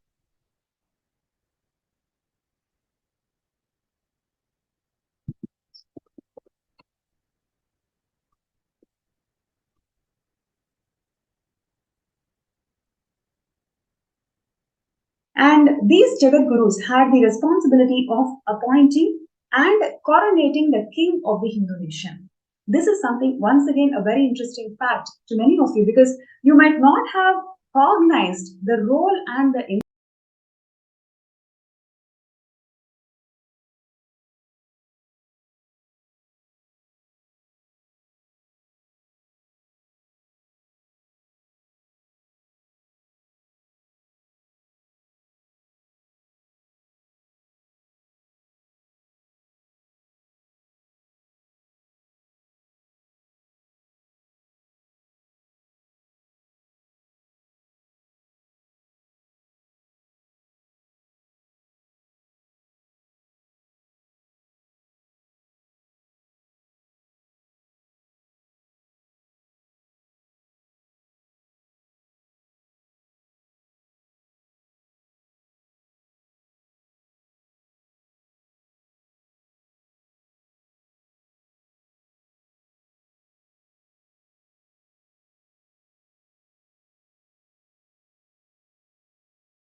conflict, withdraw from the kingdom and exile himself. However, in all the circumstances, the Rajaguru remains the ultimate constitutional authority.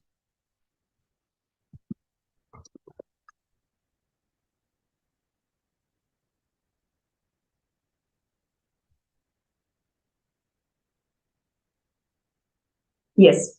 Now, the title Jagat Guru Mahasanidhanam in English can be translated as the Supreme Pontiff of Hinduism. And Hinduism authorizes each Rajaguru to represent the interest of the entire Hinduism in this country.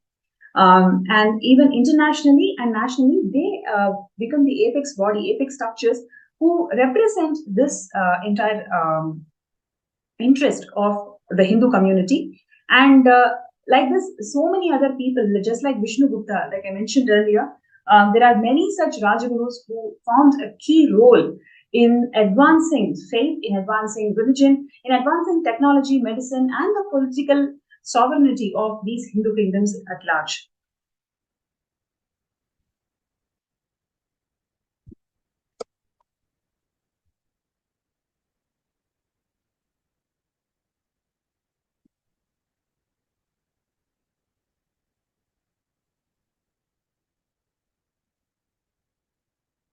Yes, and one more very interesting example would like to share, which is in recent times, as early as 19th century, following the footsteps of 12th Jagadguru Sringeri Sharada Peetham, His Holiness Vidyaranya, who in 1320 CE has created the Hindu nation of Vijayanagara from the scratch and gave more than 500 years of protection to Hinduism. I would like to reiterate here, it is actually 500 years of protection to Hinduism. Every single Hindu kingdom that survived was actually protecting the Hinduism. I would like to stress this point here because Swamiji, the Supreme Pontiff of Hinduism, is the reigning emperor and the Jagadguru Mahasanidhanam of 21 kingdoms. And it is not just ruling and becoming the constitutional authority of this kingdom, it is literally protecting the Hinduism for next few hundred years.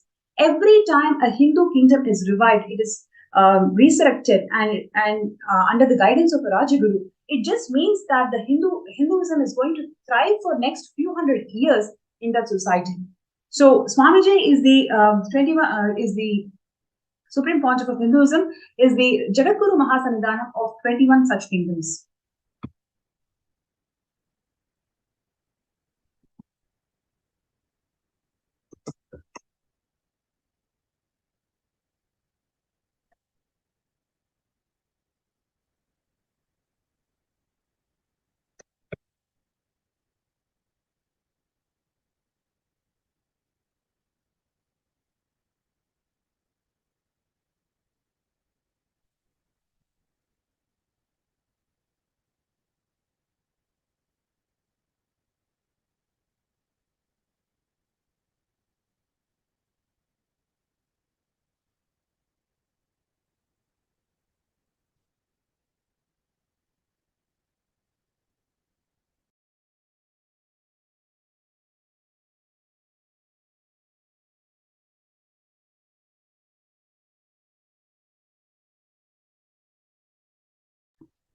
Yes, sorry for the technical glitch. Just would like to request all the viewers out there, if you feel that these facts that you're learning today is very interesting and you'd like to share with many such ignorant Hindus out there, please post that in the chat. We'd really like to know your feedback because this is something which we have never even cognized. Definitely being born and brought up in a Hindu community, I've never even cognized or been educated the role of Hindu gurus. It is not just giving the spiritual protection and spiritual education to the community. Rather, the Hindu gurus played such a vital role in holding the entire ecosystem politically, constitutionally, in every other means. And kings were just the executive authorities of these Rajagurus. This is something so amazing, and we have seen and we have learned in many other kingdoms also.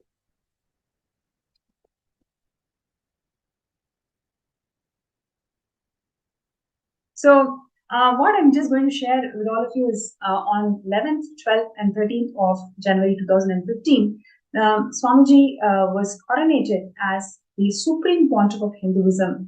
A huge Atirudra Mahayaga was conducted in Adipeetham, and thousands of Hindu leaders and pontiffs, all of them came together to coronate Swamiji, and he was given the title Bhagavan and the incarnation of Paramashiva himself for reviving these 21 Hindu kingdoms. We may not understand the value of what it means to revive a Hindu kingdom, because so much of ideological persecution and double-blind genocide is what the Hindus are going through today. Many of us are completely immune to being persecuted. That is how we are responding. That is how our default response has been. Now, the Hindu leaders and seers, they actually see Swamiji's hard work in reviving all these Hindu kingdoms, what it really takes to revive the Hindu kingdoms to its pristine authenticity. Swamiji has revived each and every single Hindu kingdom. And over the upcoming days, we will go through the details and what really involves in revival of ancient Hindu kingdoms every day. And for this presentation, I'm just going to touch on few important aspects where we can learn the importance of Guru in holding the entire ecosystem, and the contribution of Swamiji of being the Rajaguru, the Jagadguru Mahasanthanam of 21 such Hindu kingdoms. And he was coronated as the Supreme Pontiff of Hinduism by 1,000 plus Hindu leaders and seers in the year 2015 on 11th, 12th, and 13th of January.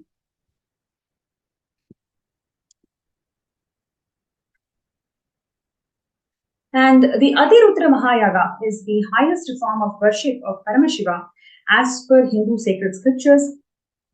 And it was performed in a very elaborate way by all these Hindu leaders and seers to coronate Swamiji.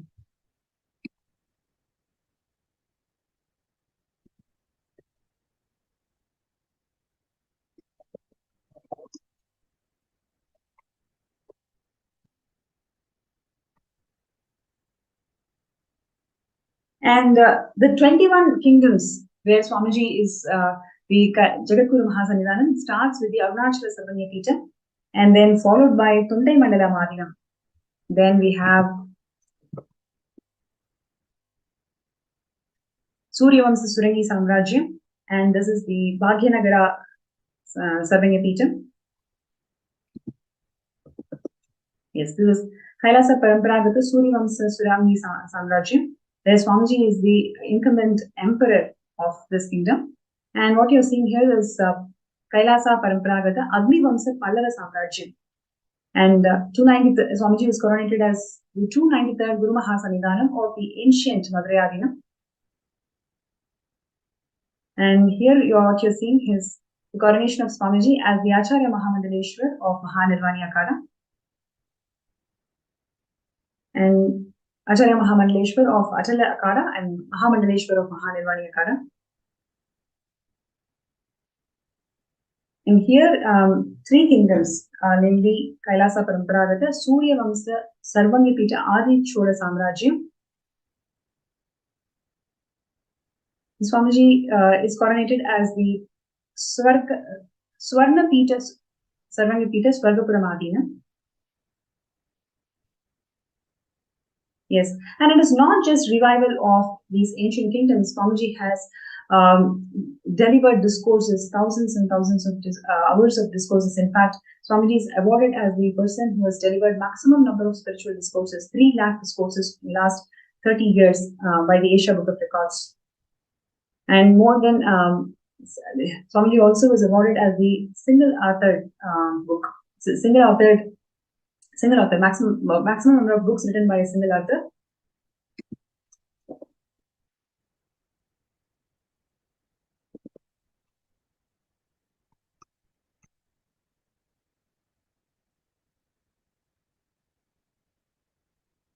So I'm just going to take a few minutes of your time to show the most grand celebrations of Swamiji receiving the Supreme Pontiff of Hinduism coronation by all these Hindu leaders and seers. You can see here how grand the entire Atirutra Mahayaga was conducted. And here you can see the Abhishekam, Patabhishekam is happening, where all these Hindu leaders are coronating Swamiji as the Supreme Pontiff of Hinduism.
I have many other individual and personal problems. Are you going to be one such criminally negligent Hindu?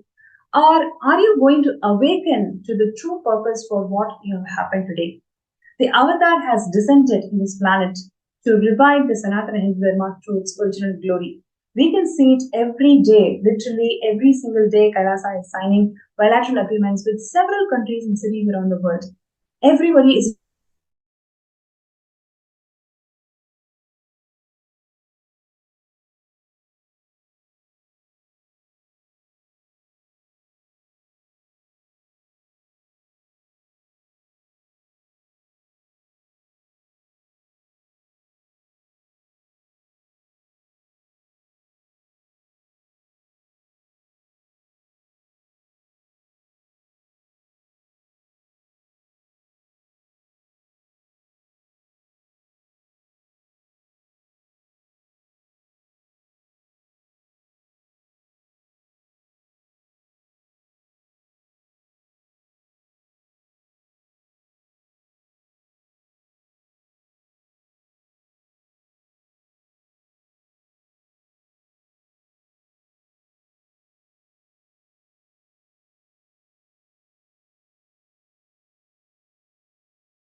literally last 39 years from the age of Paramashiva manifested through teaching, speaking, writing, every way, condensing the whole thing and presenting it to you all as experientially in these 21 days through this Jnana Charya, Jnana Kriya, Jnana Yoga, Jnana is Mahaparamashivoham. Lifestyle for just Paramashiva. Rituals to be just Paramashiva. Yoga for just being Paramashiva. Jnana just Paramashiva. This Mahaparamashivoham is like literally the ultimate journey in a most safest way.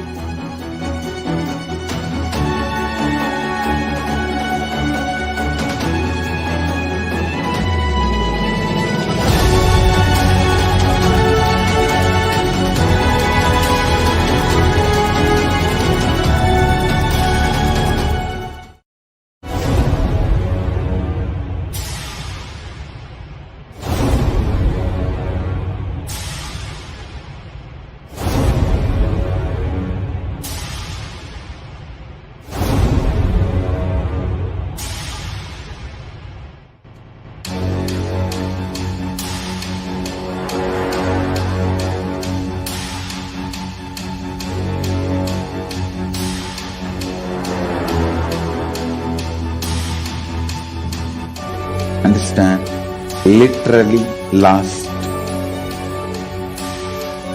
39 years from the age of 5, whatever Paramashiva manifested through teaching, speaking, writing, every way, condensing the whole thing and presenting it to you all as experientially in these 21 days through this Jnana Charya, Jnana Kriya, Jnana Yoga, Jnana is Mahaparamashivoham. Lifestyle for just Paramashiva. Rituals to be just Paramashiva. Yoga for just being Paramashiva. Jnana just Paramashiva. This Mahaparamashivoham is like literally the ultimate journey in a most safest way.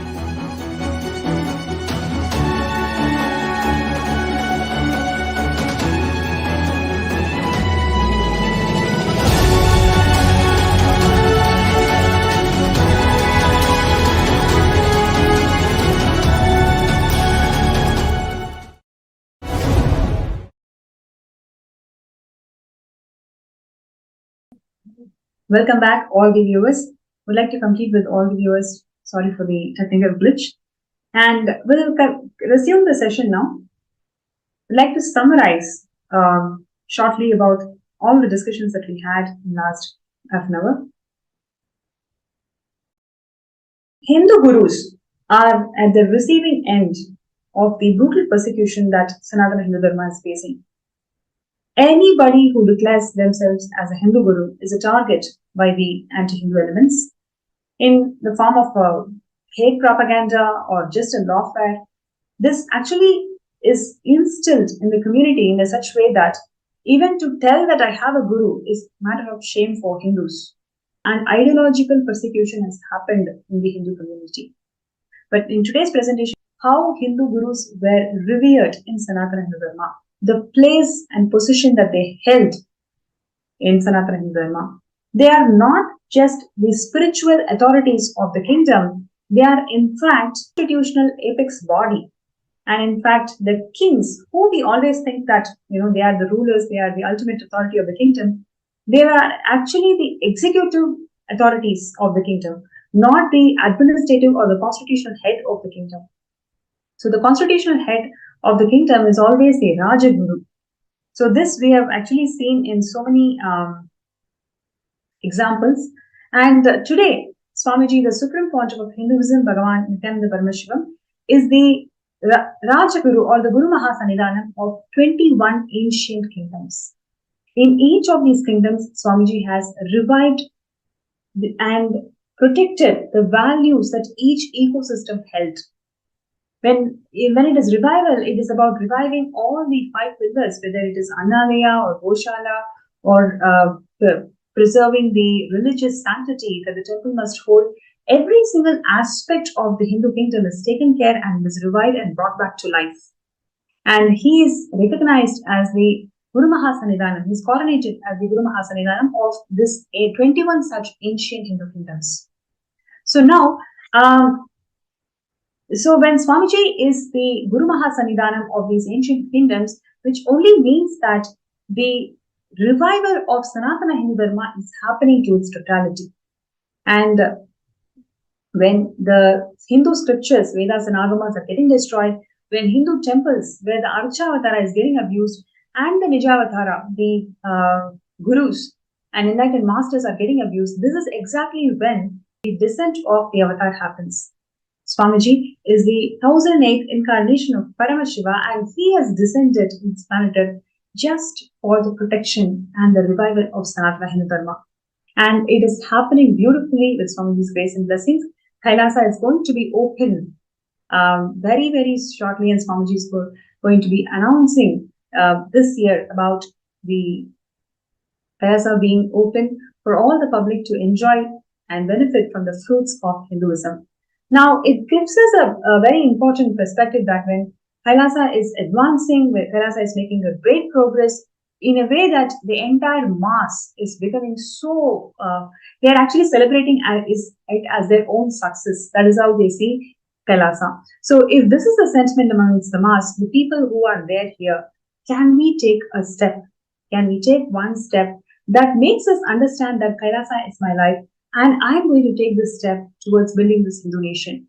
So your step, your conscious decision to be part of the Hindu nation is what is really required today, because Swamiji has made everything happen, right? It's not a joke when I say, okay, it's been recognized in UN, it is now recognized in United States of America. It involves a lot of tyaga, so much of tyaga, so much of sacrifice. And that is exactly what today so many people are enjoying the fruits of Sanatana Hindu Dharma and Kailasa. It's because of the tyaga that Swamiji did.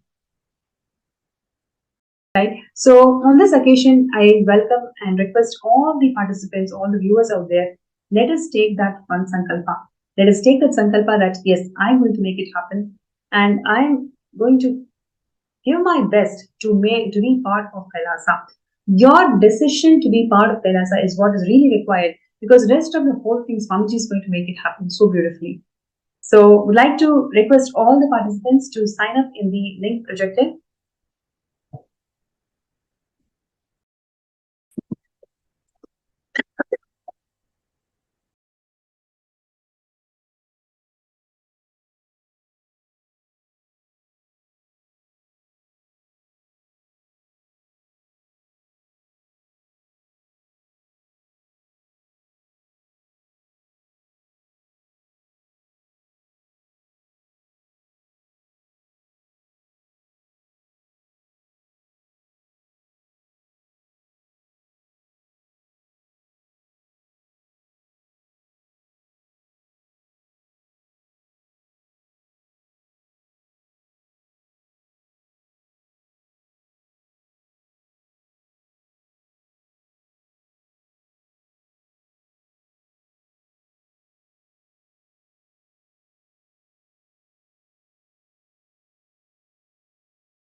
why we need a Hindu nation, that question need to be addressed. Because the Hindu civilization is good, it need to be kept alive, we need a Hindu nation. But the civilization is getting destroyed in extremely alarming speed. Hindus are neither ready to wake up, and anyone who is even trying to wake up the Hindus is targeted and destroyed brutally. Fortunately, with the grace of Paramashiva, I am still alive. I am not killed. I did not fall. But the number of attempts on my life and the lawfare done on me and the defamation, destroying my identity, all this is enormous. If you see the volume of atrocity material generated on me in the internet, you will be shocked. Listen carefully. I want Hindus to know this truth. Understand? The target of anti-Hindu elements is not me, you. Because I am defending all of you, I am being targeted. Listen. Let me reveal some of these truths step by step. First,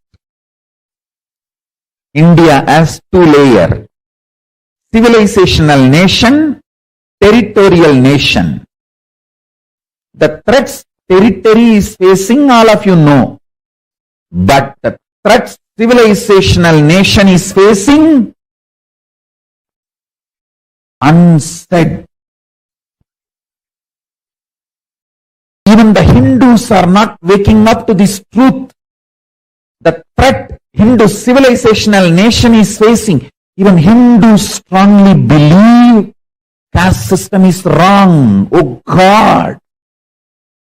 Hey, this is the system which made you live, which is your life, which is still keeping you alive, the only existing ancient civilization. There are 49 ancient civilizations. All 48 has disappeared. The only living continuous, only continuously living unbroken civilization is Hindu civilization. The reason, one and only reason, is caste system. That line I agree. There is no higher or lower among the caste. That I agree. But don't try to dismantle the very caste system. The caste system kept this civilization alive. Deity worship kept the civilization alive. Temples kept the civilization alive.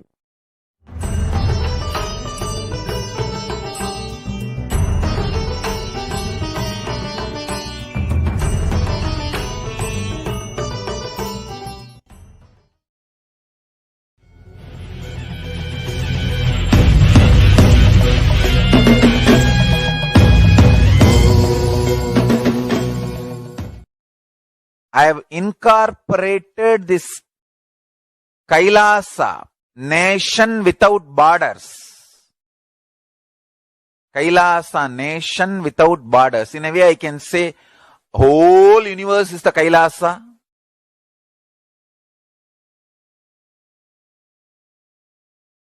Kailasa, nation without borders. I have incorporated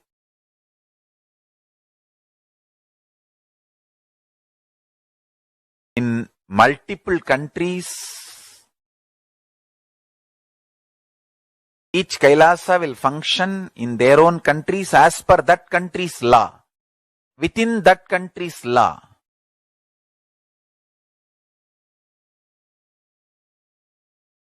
Understand? The Kailasa is revived to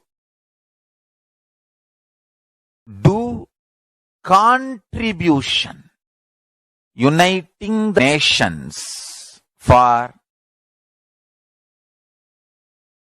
contribution.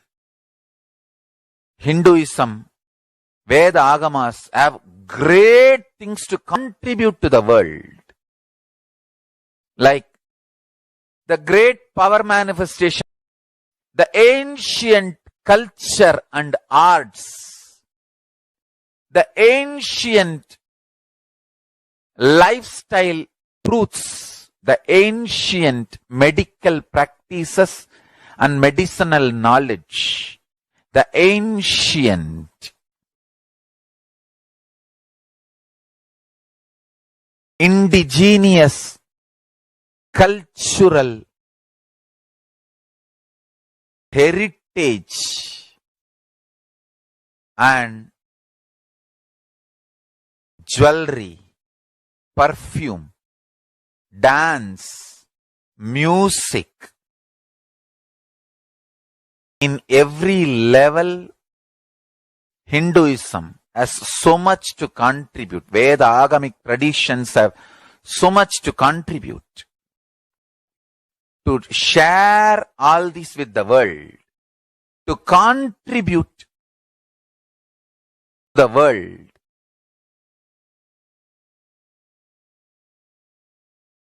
Hindus need to tell the world what they are contributing in every level. The brand of Hinduism itself is enriching and empowering and enlightening. Hinduism is all about enlightening the world. Empowering, enlightening, enriching the world. Contributing.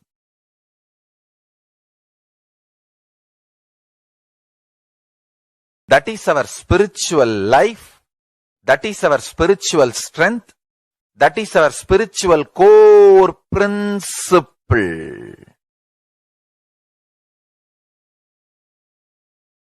O humanity,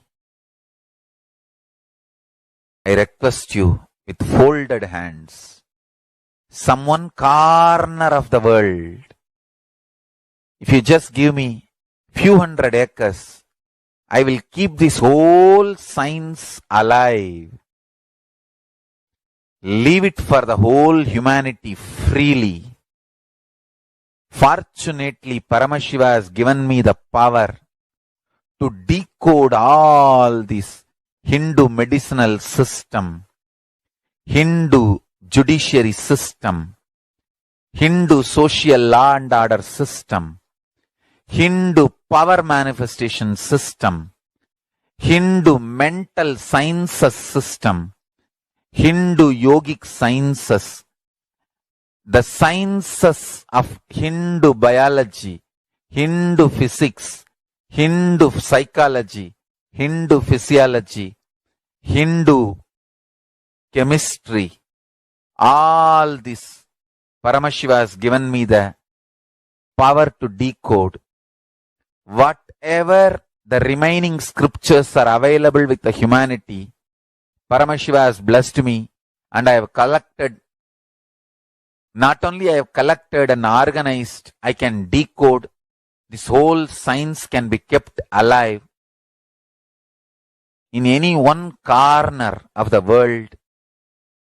Just few hundred acres are given for me to live peacefully and exist peacefully. I can store this whole thing alive